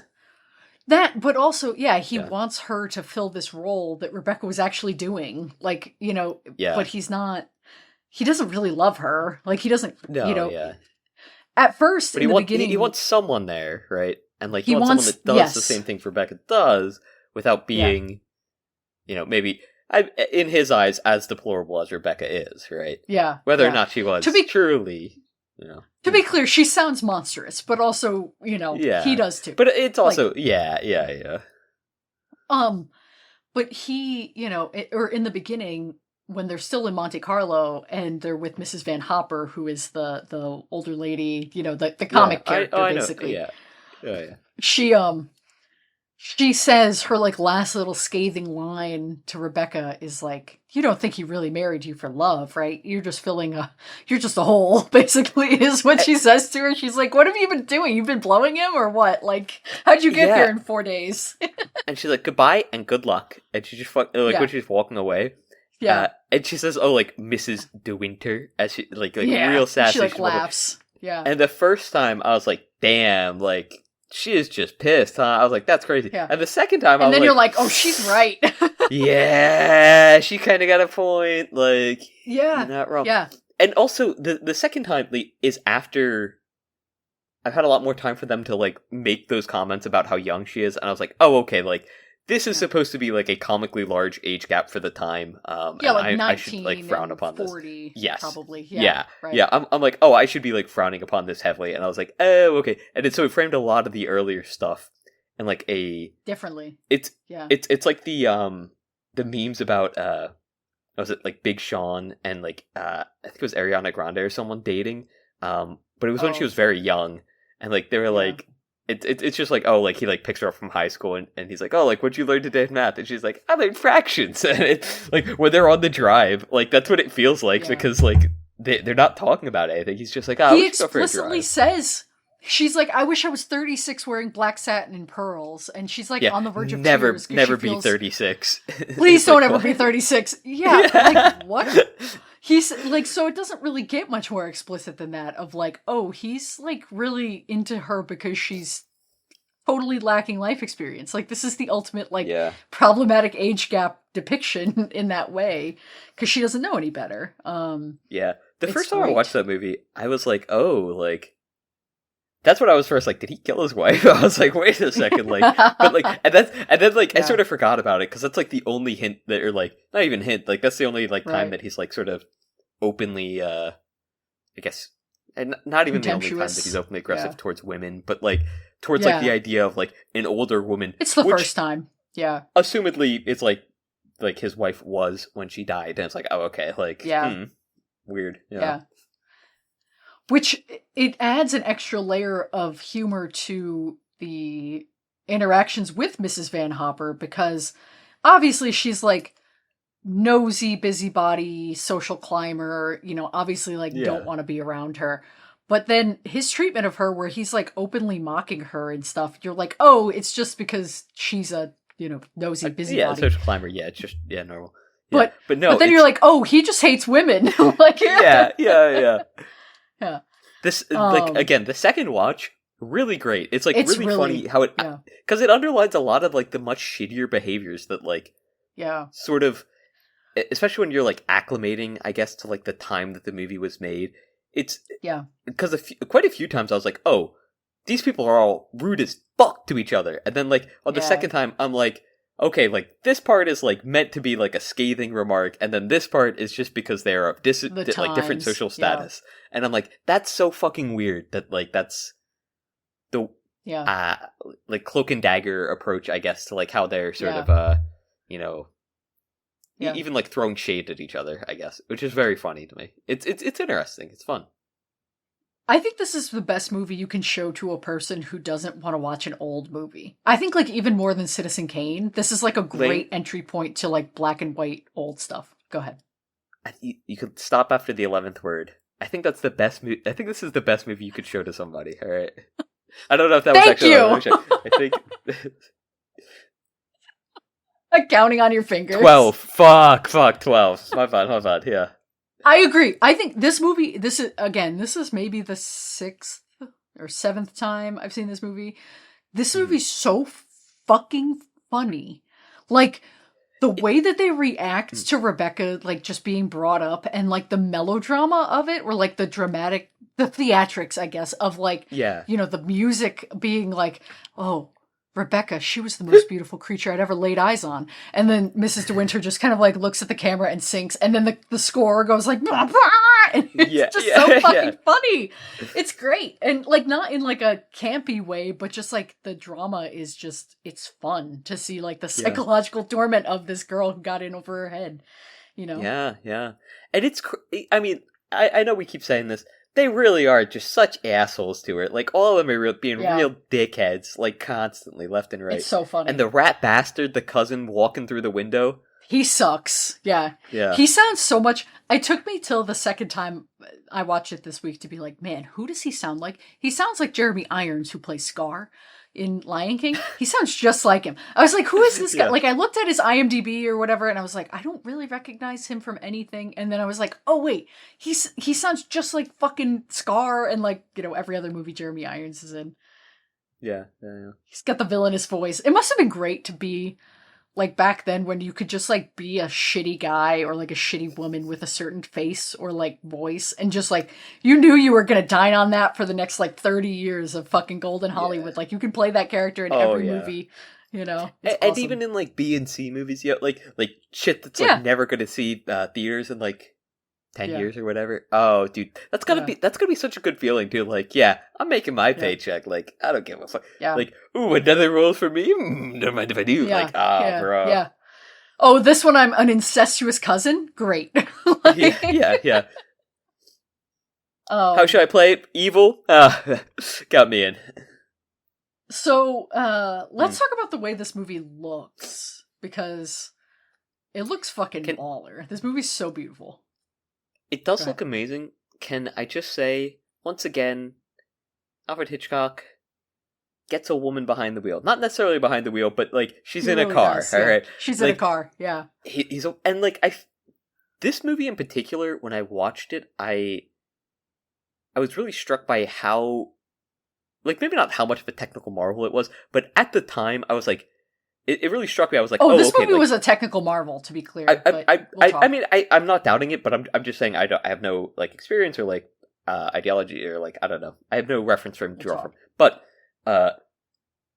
when they were driving and talking and, like, just, like, the way, like, having him, like, turn the wheel and have it respond to, like, the footage that, like, is being played on the background, no matter how they spliced it, cool. Right? But yeah, really cool. And also, like, it's crazy to me because it's better than, like, shit from, like, The Office or something. Like, when they're, like, driving around and, like, you see, like the background. It's like, oh, obviously, like, they're not CG. Turning right now. Yeah. And it's like, no, it's. I mean, it could be like a recording that they took, but it's like, oh, but they're just like not really driving. Yeah, the fake driving. Right. Yeah. Yes, and it's like, oh, okay, well, like the background just looks a little off. Like it doesn't feel like it's like the proper distance away. And this feels like they like literally had to record off of like the back of a car and stay like as steady as possible, and then they played that. And they That's like what they did. Tried to like not, and they didn't have like an auto fix, I guess, or like I don't know how to refer to it, because it's not rotate, but like auto, anti-jumble, I want to call it, steady, getting jostled around, like like what a is the name can. of this technology? I don't know. No. I don't think it has a name, actually. No, it has a name for sure. No, they never named it. I think they just refer to it in... It's the anti-jumble. Yes, the anti-jumble. Yeah, they just like have a very lackadaisical way. Stabilizing. Yeah, it's called stabilizing. It's without stabilization technology. It's absolutely astounding how well they managed to work that out. Have you ever and like also have it like seem like it's sort of seamless, right? Like the footage from like the sides, like up, like what you can see out of like the periphery, like fits with a car moving, which is really impressive. Have you ever seen how they filmed that kind of thing? No, like the rear projection. Google rear projection for me. I better not see butts, all right? That'd be really funny. Rear projection. It's cool. TV They basically screen projector film. just or put. rear projection? Actually, it's funny if I put rear projection car. You'll recognize this from the Birds or not the Birds, Psycho. Oh, okay. Yes. Yeah. Specifically. Yeah. But yeah, so they would put the car basically like on like a set. Yeah. Yeah. And they would put like a machine that I don't know the name, but like they'd put the car on like platforms to like shake it a little bit so it would really move. And then there's a screen behind them, and then they're flashing lights to make it look like, you know, different like light styles. So like that's why in that beautiful scene in Psycho where she's driving to the motel in the beginning and she's like thinking about the events of the day, and there's like the headlights, you know, flashing on her face and whatever. They do this in Kill Bill too, in like a very great, like fun kind of shot, like homage to old Hollywood. But they did it in a lot of James Bond movies too. But so yeah, I mean, that's like a classic technical whatever cinema thing. Really cool. It looks great. Classic. Yeah. Another thing about cinema. Cinema is when you show a close-up of a face, and especially cinema is a woman crying. Truth. Ricky hates women. He likes to see them crying. Go on. Why'd you get so close to the screen when you did that? I thought you were about to like get up and be like, I have to go pee. I don't have to get up. I have to plug the laptop in. Why don't you do that at the beginning of the episode? I thought that I did have it plugged in, which is why I was so surprised there, and I was checking to see that it was plugged into the back, which is why I got so close to the camera. Sorry about that. Anyway, you're good. No, just like the shots of her face when she's like reacting to the things he says, and she's like apologizing for existing, and she's just like tears streaming down. It's so good. Or like the projector scene, like when they're watching the old home movies, that is such a fucking beautiful, cool fucking scene to watch. That's on the YouTube list for sure. Of such a great way of showing that like their relationship is beginning to fracture because of this, and it's so smart to be like, we're looking at this thing, these honeymoon photos of like the past, but it's not that far in the past, but like just the presence of the past is haunting them in that scene, not only their past, but then like the past with Rebecca. And it's just, and she's dressed in this like hilarious dress. If you remember the like black gown that she has with the flowers, and it's not a bad looking dress. It's a little ugly, but like she just looks so like gangly and awful in it. Not because this is obviously like just a beautiful woman, but like, which is so funny that they're like, I don't know, you're kind of like mid, like in this, like just like the most beautiful a woman's ever been. But yeah, the way she carries herself in some of these clothes is so great. Like, but yeah, that dress specifically, she's just like all arms and like shoulder, and it's so funny. The way that she carries herself is like genius throughout the film, right? And she's always and you talked earlier about like how she like sinks into herself sometimes, but like it really does like and as the movie goes on, it plays into, and like it definitely like becomes more recognizable that she is like really young, and she does play it like she is like super young, just because like she does have a lot of like really like she makes herself very small, and like even when she's like looking gangly, it's because like she's kind of like hunched over, like uncomfortable, hunched over, but she's like uncomfortable in like these sort of like finer clothes when she's, because like when she's in like her like plainer clothes in the beginning, right, like she looks much more natural there, and then as she gets through the film, it's like she's more uncomfortable, and she's sort of more and more out of place, like more aware of it too. More self-conscious with it, which is people say like the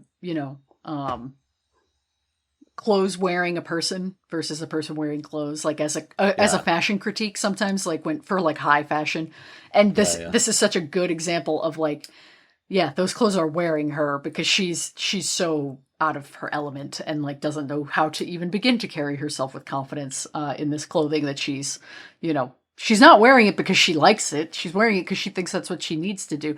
It's such a like having this be from the perspective of her in the middle part of like this woman who basically doesn't exist, obsessing over a woman who no longer exists or like who doesn't exist anymore is yeah. so just like such an interesting psychological dynamic, I guess, of yeah, like what is that like, and like what would the demons how would they manifest with her?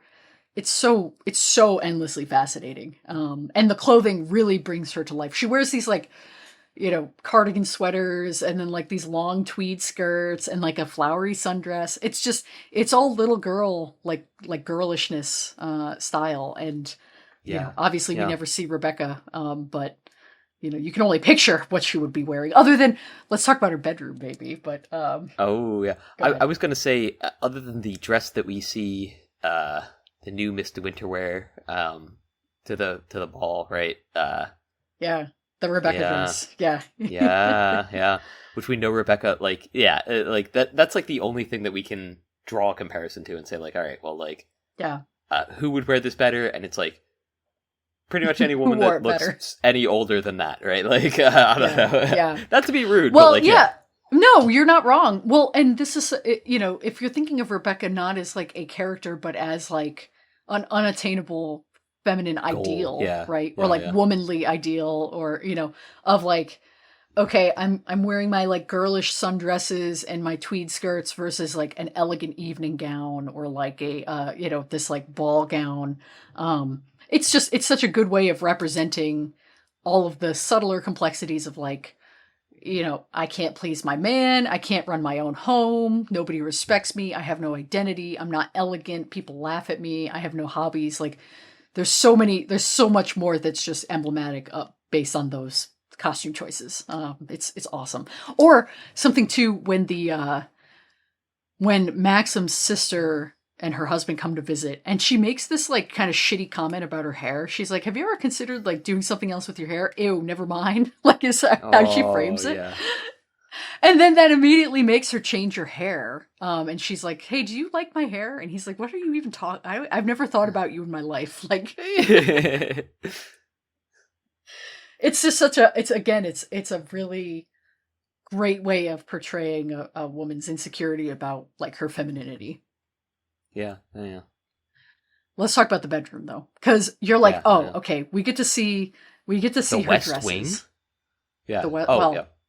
true, uh, but you don't. You see this like, I mean, like comically ornate fur, like this Yeah. like.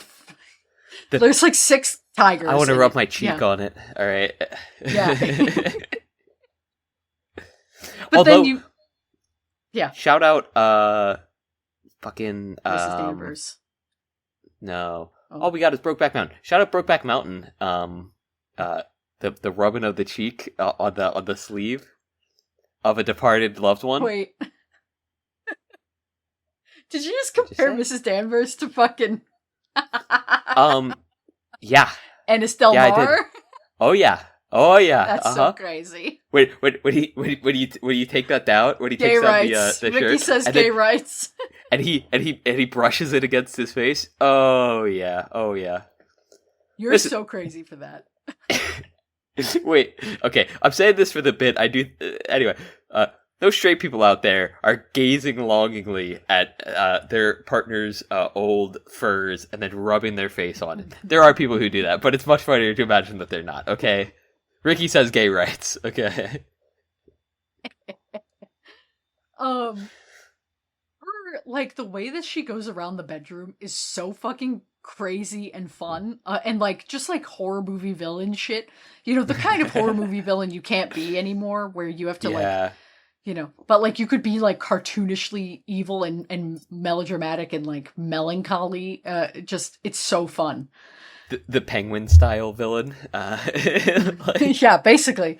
yeah. But so she like floats around this room, and she's like, and you know, don't you love this like hairbrush? And you know, oh, I see you've moved it. She always kept it just like this, and you're like, oh, Yes. you're like Yeah. off your rocker. And she Yeah. obviously she's speaking as if Rebecca was just And there I would yesterday. brush 20 times on one side, 20 times Yeah, on the other. yeah, And, yeah. Mr. For Beck 20 would minutes, talk I about think she her, says. yada Yeah. yada. Yeah, 20 minutes. Yeah, Yeah. it was something like psychotic. Yeah. Yeah.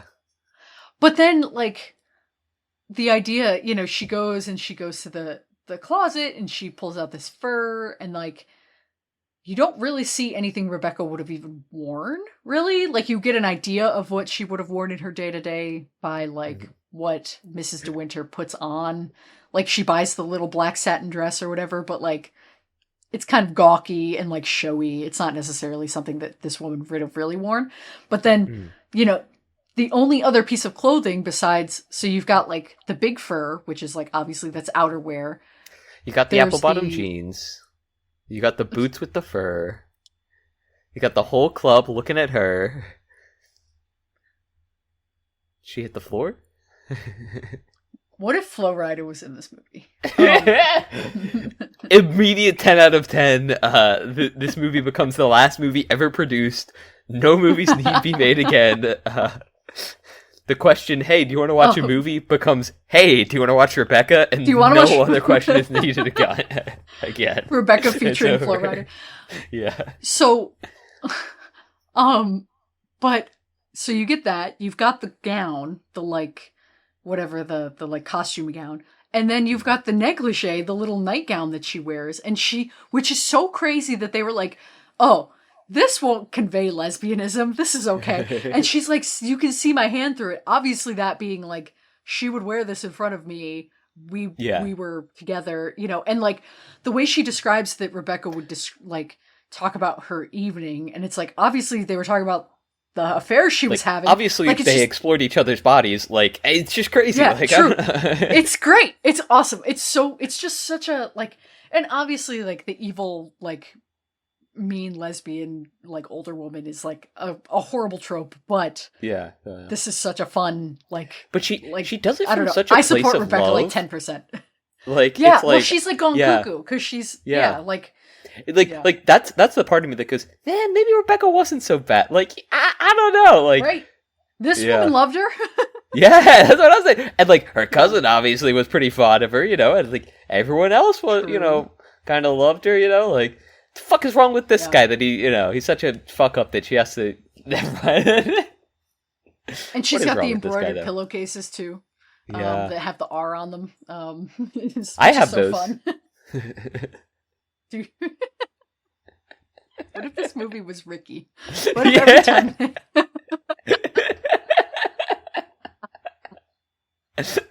Everybody's names they're all alliterations. Everyone in the film.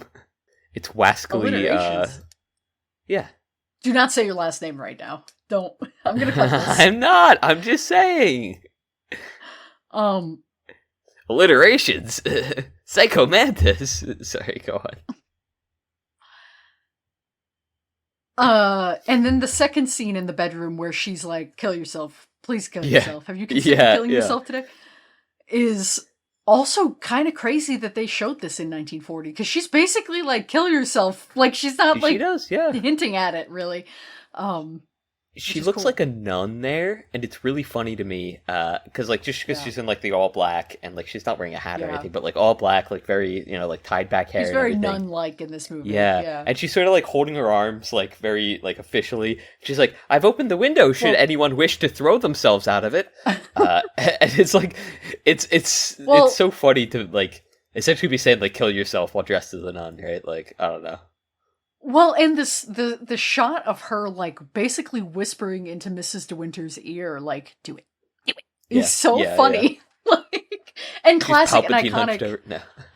Yeah. Well, and the shadows. I mean, we haven't really talked about like the visual style of this movie. We mentioned the lights and the shadows. Yeah. Anyway, sure, but just like you want to talk about the way movies don't look anymore. Like this is a movie that doesn't look this way anymore. Like if you made this movie today.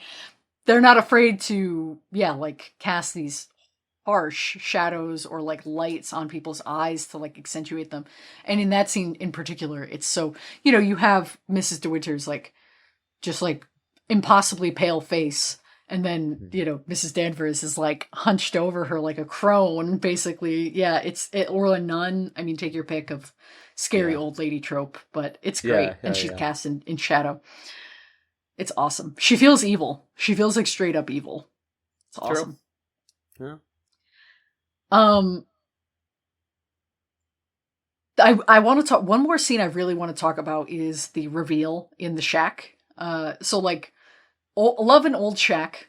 Love Yeah. the like. Oh yeah. I loved all of the Misty Moors area, I guess I'll call it. Yeah, it's Big cool. fan. Yeah. Yeah, it's beautiful, and like having Rebecca die. She dies like on the sea or at sea, or like she's drowned, quote unquote. She's not literally drowned, but like her Yeah. body is in the water, and then the movie ends with a fire. Is such a Mhm. like fun touch of like, well, she's still not dead. Like you still can't do Yeah. it. Like you're still all gonna live with this forever. But it's just a nice touch of like, It's you know, also like she had to very be funny. burned because of being a witch. Go ahead. Oh yeah, yeah. Oh yeah, yeah. That's true. I guess I was gonna say it is just ironic that like two lovers, one dies by water, one dies by fire, right? Yeah, yeah, it's true. like an True, interesting, I'd watch the finding, Rebecca anime. Yeah. Yeah, yeah. I also would watch the Rebecca anime, 100%. Fuck yeah. The scene at the, like, when they're describing how he killed her, and he pushes the door open, because the first time you're in there, it's like all dusty and shit, and you're like, oh, like this is reminding him of like in your mind, right? You're like, oh, he doesn't want her to go in there because that was their little love shack, and like she drowned, and so this is related to that. Baby, love shack. Yeah. What if that song played during the 10 out of 10. Instant 10 out of 10. Only movie you have to watch. Rebecca with Love Shack. Anyway, go on. by Flow Rida? Ludacris. No, Oh, by Flow Rida. My bad. Ludacris. Ludacris. My bad. I forgot. I knew it was a very popular like Florida rapper. But it's Love Shack, but it's like the edits that people do where it's like Love Shack, but it's playing in the other room and you're in the bathroom at the club. Yeah, but it's like yeah. that playing.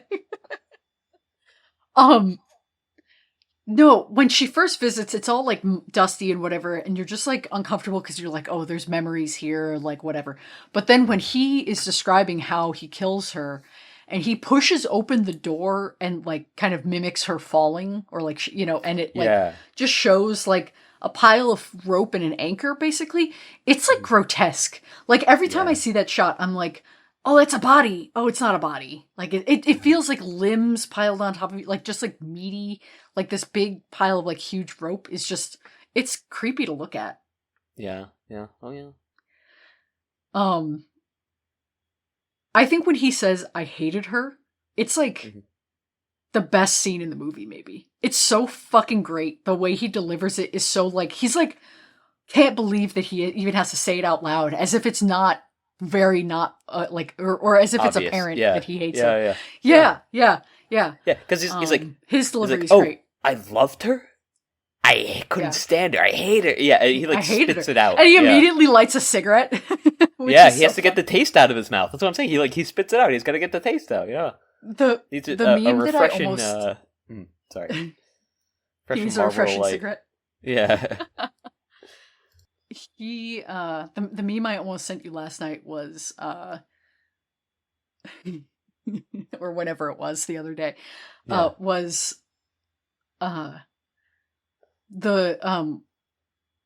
old like the like spine of the fish that's left from SpongeBob in the chocolate episode, but it's Rebecca. I remember when they first invented Rebecca. I always hated it. Oh my god. And then I was because that's what I was thinking about at 3 a.m. when I messaged you. Honestly, completely valid. And then I was like, I have to do this on pod. I can't send this meme. Save the pod. He's constantly throwing his cigarettes and shit and like matches. Like he's just like, talk about like they old or like aristocracy. Yeah. But like just like they ash cigarettes too, just like in air, just like on the floor. They'll just be sitting there, yeah, and they'll just tap it. And I'm like, bro, like you're in a hotel. Are you fucking kidding me? Like what the hell? And it's like over like carpet and shit. I'm like, bro, what the fuck? So did they just like have to replace carpets all the time? Like, did people just not give a fuck? Like that there was ash? My guess is that they were just like someone was cleaning it and it wasn't catching on fire or anything. So they Yeah. just like assumed like there's like a level of cleanliness that's being maintained here That's that I so can just do. crazy. I can just throw my matches into the fucking room. Like he Yeah. does it like 4 times where he just like throws a lit cigarette onto the floor or like He blows So out the funny. matches a lot, like real smoothly too. Yeah. Like he'll like That too. light someone's cigarette and then like bring it close to his mouth Mhm. and like it barely goes out and he's like dropped it and it's falling. Can I say something? No. The first movie I saw with okay. You go ahead and say something. So Lane, what was the first movie you saw with? With Laurence Olivier was Hamlet. Mhm. His version of Hamlet, which was like maybe 2 or 3 years after this movie came out. He's kind of hot. I hate to say it because Yeah. he's such a Yeah. dog in this movie, but he's kind of cooking. He is, yeah. No, I totally see like the Yeah. he also fits that.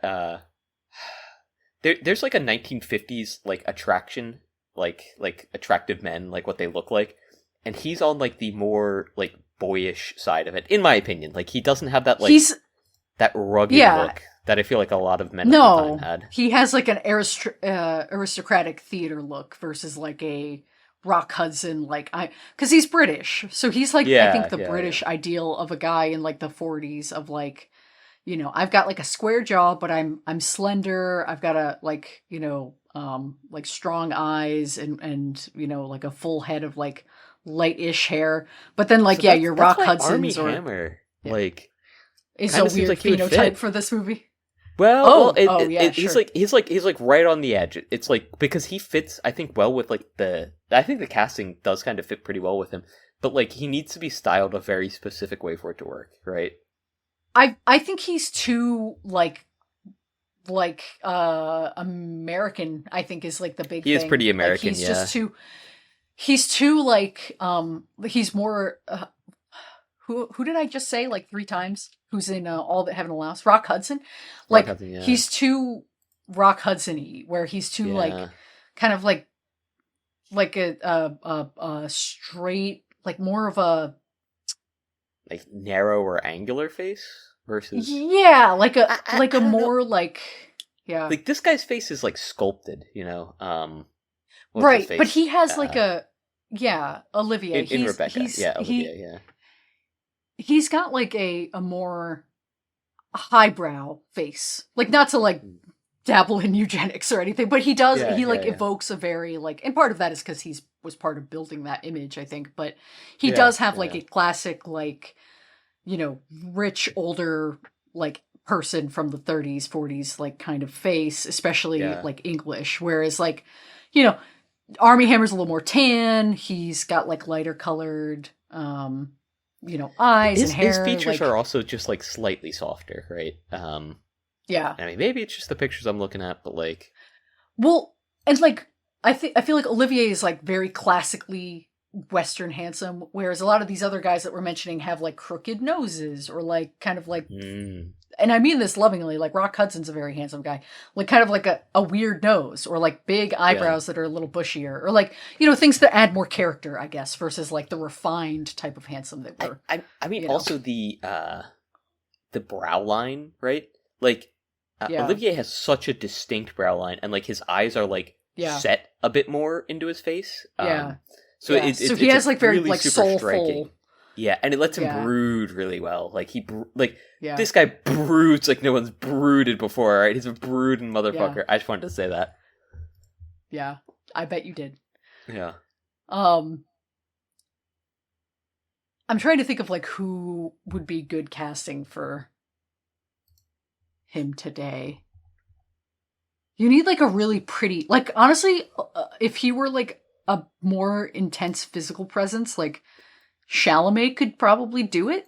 But he's too like he's too Interesting. slight almost, like he's just too Yeah. like I he just doesn't don't- like I feel don't like he see could it. kill a woman. You Yeah. know, like you don't think that he's gonna fly into a rage. Yeah. He'd need some years on him, to be honest with you. Yeah. For me, at least. The other No, guy, I that, agree with you. yeah, the other guy that maybe I think. Oh, I can't think of his name. I mean, obviously, I can't think of his name. I can never think of his name, but What's he from? no movies that I've seen, which I think is the problem. I think he was in like one movie I saw recently, but Honestly, Henry Cavill could do it. He probably would have been better casting. He's English. He's like stupid handsome. yeah, Maybe not as refined, but like he's pretty. I mean, he's got the like chiseled jaw and like thin nose kind of a thing. Yeah.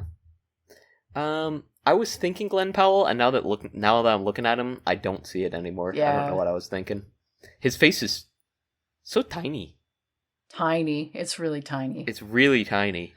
I can't believe how comically small this guy's face is. We should cast Rebecca with me as Mrs. De Picture's Winter got- and Jesse Plemons as Maxim. I honestly, Plemons? No, Kinda not even close. close. Yeah, the refined features of Jesse Plemons. I think we could make it work. All right. I don't think so. I feel like there is someone else that I can't think of. Anyway, maybe Jacob Elordi, actually. Okay. I don't know if You know, he's like tall and like was kind he of like in Power of the chiseled, Dog? refined face. No, he's in Saltburn and Euphoria. Oh, He's gonna be in Frankenstein, and he's supposed to be in the new actually adaptation of Wuthering Heights, funnily enough. So I could see it. I have the same problem with him as I do with Olivier, in that they both just look pretty young, man. Like, he just looks young to me. he's young. He's younger than me. He's like your age. So Oh, yeah, give him you do 10 need years. somebody older. Give him 10 years and he Yeah. can do it, right? Like, Yeah. actually, give him 10 years and he'd be perfect. Like, IMO. That is a really good fit. Nicholas Holt? I'm just casting all my celebrity boyfriends in this role. Nicholas Holt's the right age, and he's British, and he has kind of a like refined, handsome face. Oh, yeah, I know this guy. Yeah, he could do it for sure. Yeah. And he'd fit the part, honestly, being in another Oh. like gothic fucked up. He was you know. born in Wokingham. All right, woke got to another one. It's over. Not even acknowledging it. Okay, let's go. No, I'm not acknowledging it. I'm desperately looking at my notes for something else to talk about. I see. Yeah.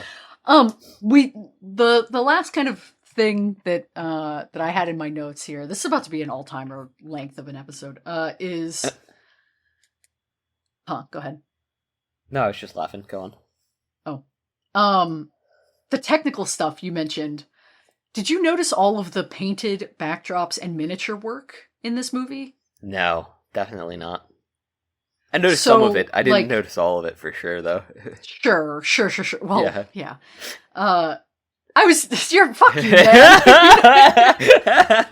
You asked if I hate noticed you. all of it. I did not. I did see it used occasionally. I was like, man, this is great. I think that was very technically impressive for the time. God, I hate you. For and sure, your it fucking was. Beetlejuice ass shirt.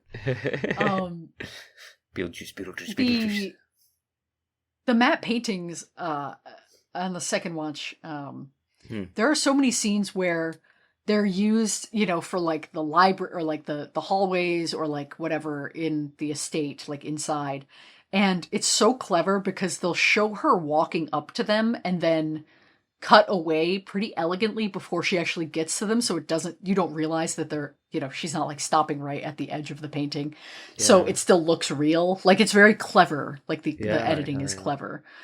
And of course you can't, you could make a movie with like a real set like this, but You can't make a movie like this anymore because of Wokingham. what if I just left the call? What if we just ended the episode on that? I would Fuck export my audio and send it to you and not type anything until next week. And then I'd be like, "Hey, we recorded Brotherhood or what?"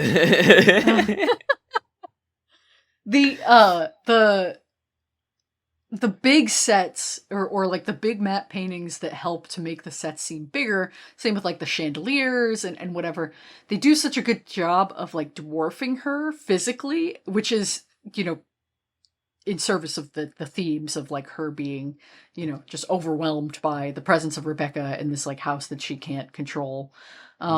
So yeah, it's almost cliche to say like the house is its own character, but the house has so much character, and it's brought to life by these like technical tricks. Yeah, it's possessed by Rebecca. Yeah, fuck yeah, and the miniatures, both in the beginning and the end when you're seeing Manderley, and it's like. It's just cool. It's cool. That shit is fun and cool. It's more noticeable at the end for me personally, but the beginning. Yeah, when it's on fire. Really pick it up. Yeah. You're like, damn, these flames are huge. Like, I didn't know they made fire that big. What the fuck? Yeah. What store did they go to get this shit? You know, 1940? Like, that's kind of crazy that they did that shit in 1940. Oh, yeah. Right? It's crazy how long those techniques lasted and how good the movies that used them look, you know? Like miniatures in particular, yeah. Yeah, it's fun. It looks great. And, you know, I think those are some smart choices on Hitchcock's part. And it's interesting. This is the only Best Picture that he ever, like, that any of his movies ever won. Wow. He never won an Oscar for, like, Best Direction or anything like that. But it's so crazy that this movie is a full 20 years before Psycho.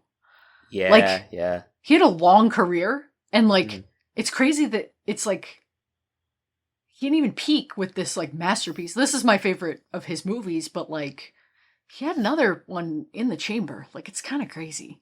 Yeah. I mean, Psycho definitely takes a lot from Rebecca. Maybe not a lot, but yeah, he's refining a lot of the themes. Yeah. And even just, like, the techniques that he's using, right? Yeah. Mm-hmm. Yeah. The light and it's shadow, beautiful, too. though. This is, I mean... Yeah. Just showing a beautiful woman crying, like, up close. Oh, yeah, like, come on. Dude, the guy knows what he's about, all right? Like, he likes women in cars and women crying, okay? Like, he likes blonde women in cars and blonde women crying. Don't forget that. My bad. Which, you know, for a director who has a reputation of, like, treating his actors so shitty and, like, not really valuing the performances the actors bring... I don't love that because, like, I think acting is part of the magic of movies. Like, it's one of the most important parts of, like, making a movie good, I think, is the performances, or not even, like, a good, quote unquote, acting performance, but just, like, the choices that the people are making. And so, like, I feel like Rebecca and Psycho both have these characters that are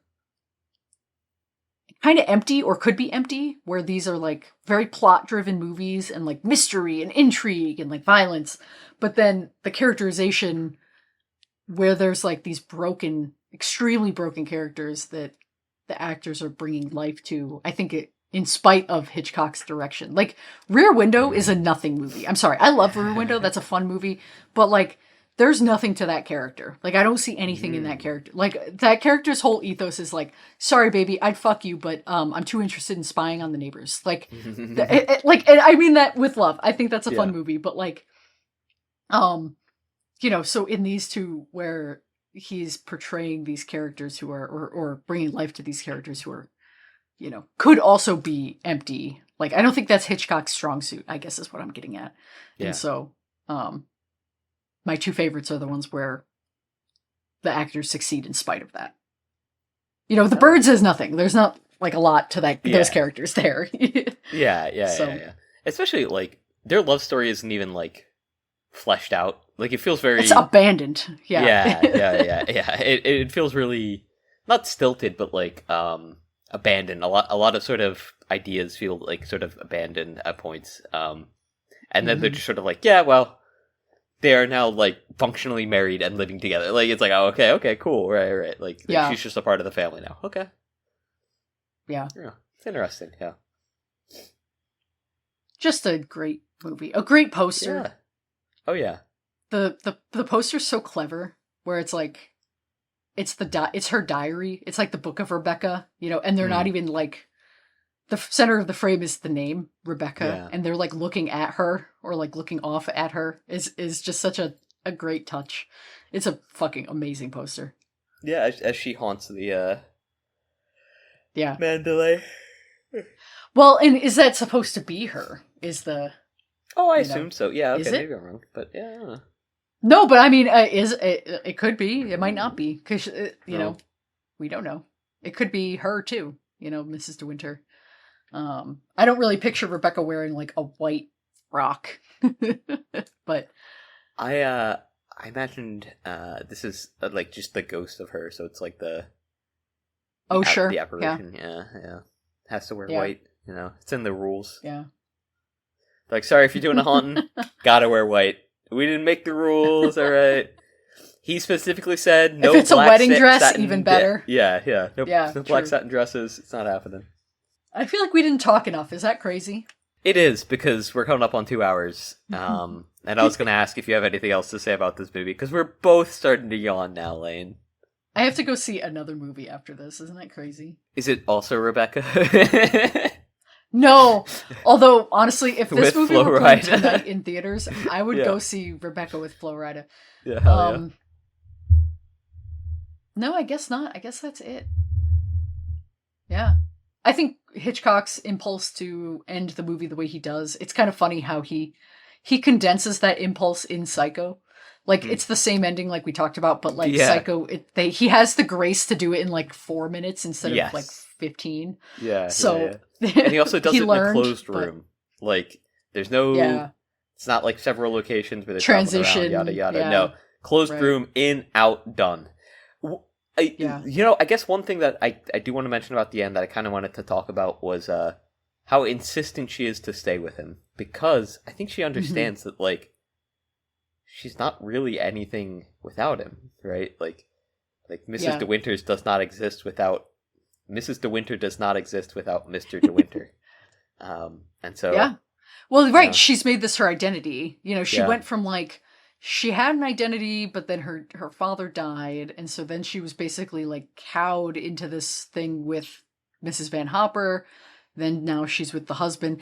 And she does still have this like girlish love for him, you know, despite all the signs. She's got her little Yeah. girl blinders on. oh yeah, right. yeah, So it's, yeah, I think that's a good observation that like she's so desperate to like keep him out of prison and like stay with him, even though like if you're in your right mind, you leave him. Like this is not like And she divorce even- him. Well, she even Yeah. said like, "I'll be with you until the end," like implying that like should Yeah. he like go to prison, they she either expected. like Yeah. like she either goes with him or like they perform some like double like suicide together, right? Like Yeah. True. you Yeah. know, yeah, Romeo yeah. and Juliet. It, Yeah. yeah, It's great. It's Yeah. yeah. super cool, Rebecca. fun movie. Awesome movie. I'm so glad we watched it. Now we just have to watch The Third Man at some point, and we'll have watched the quadrilogy of poster movies on my wall. That's crazy. Well, You'll like The Third Man. I believe But- it. One day. Someday. Ricky, next week we have to finish Full Metal Alchemist Brotherhood. Next week we are finishing Full Metal Alchemist Brotherhood, and quite With possibly, a special guest. Yeah. Oh. Might have another And voice quite, on the quite pod. possibly what? That was Yes. it. We might have a special guest. That was Oh. that was what I was Okay, building up to. yeah. Yeah. If all goes well, we will have a special guest. And if not, if it doesn't go well, then I'm not editing this episode and it'll just be I'm not gonna fuck around with this. This little So- teaser for the watchers, you know. You keen-eyed watchers at home, you keen-eared watchers at home might notice Hell yeah. that there's an inconsistency between these episodes. Thanks for keeping us true to ourselves and our ethos and our mission statement, guys. You, the watchers, are what support us. We want to watch. And now you can Support play us, like yeah. the fucking PBS like thanks for thanks for supporting this programming outro. After I watched this movie, I don't want to talk about Full Metal Alchemist. I'm talking about Rebecca again. I wore a long black dress the next day. I was Nice. like, and started listening to the soundtrack. I was like, Yeah, I'm in hell yeah. the zone. So maybe next week I'll wear, I don't know, a red jacket and dye my hair blonde and wear a braid. I'm actually turning myself into a suit of armor currently. I am binding Currently my soul on to mic. it. Yeah, yeah. Hey, is that why you're always like banging the desk and shit? It's actually your metal clanging. It is. It is. It is. It is definitely not my desk moving fractions of an inch when I touch my mouse on it. But yeah.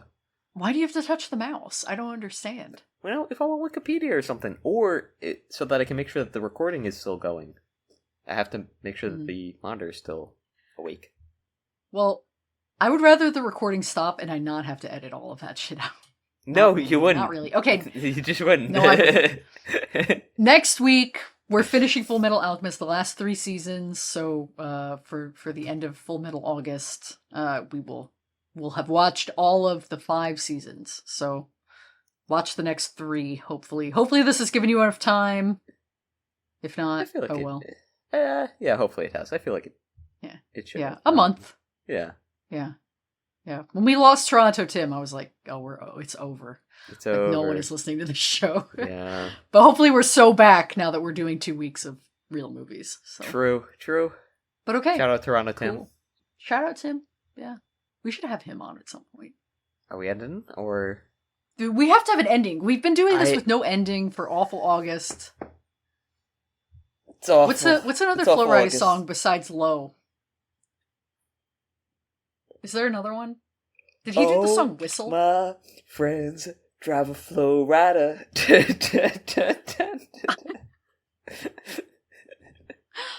Alright, we can end with that, I guess. Holy shit. Right at the 2-hour mark. Fuck.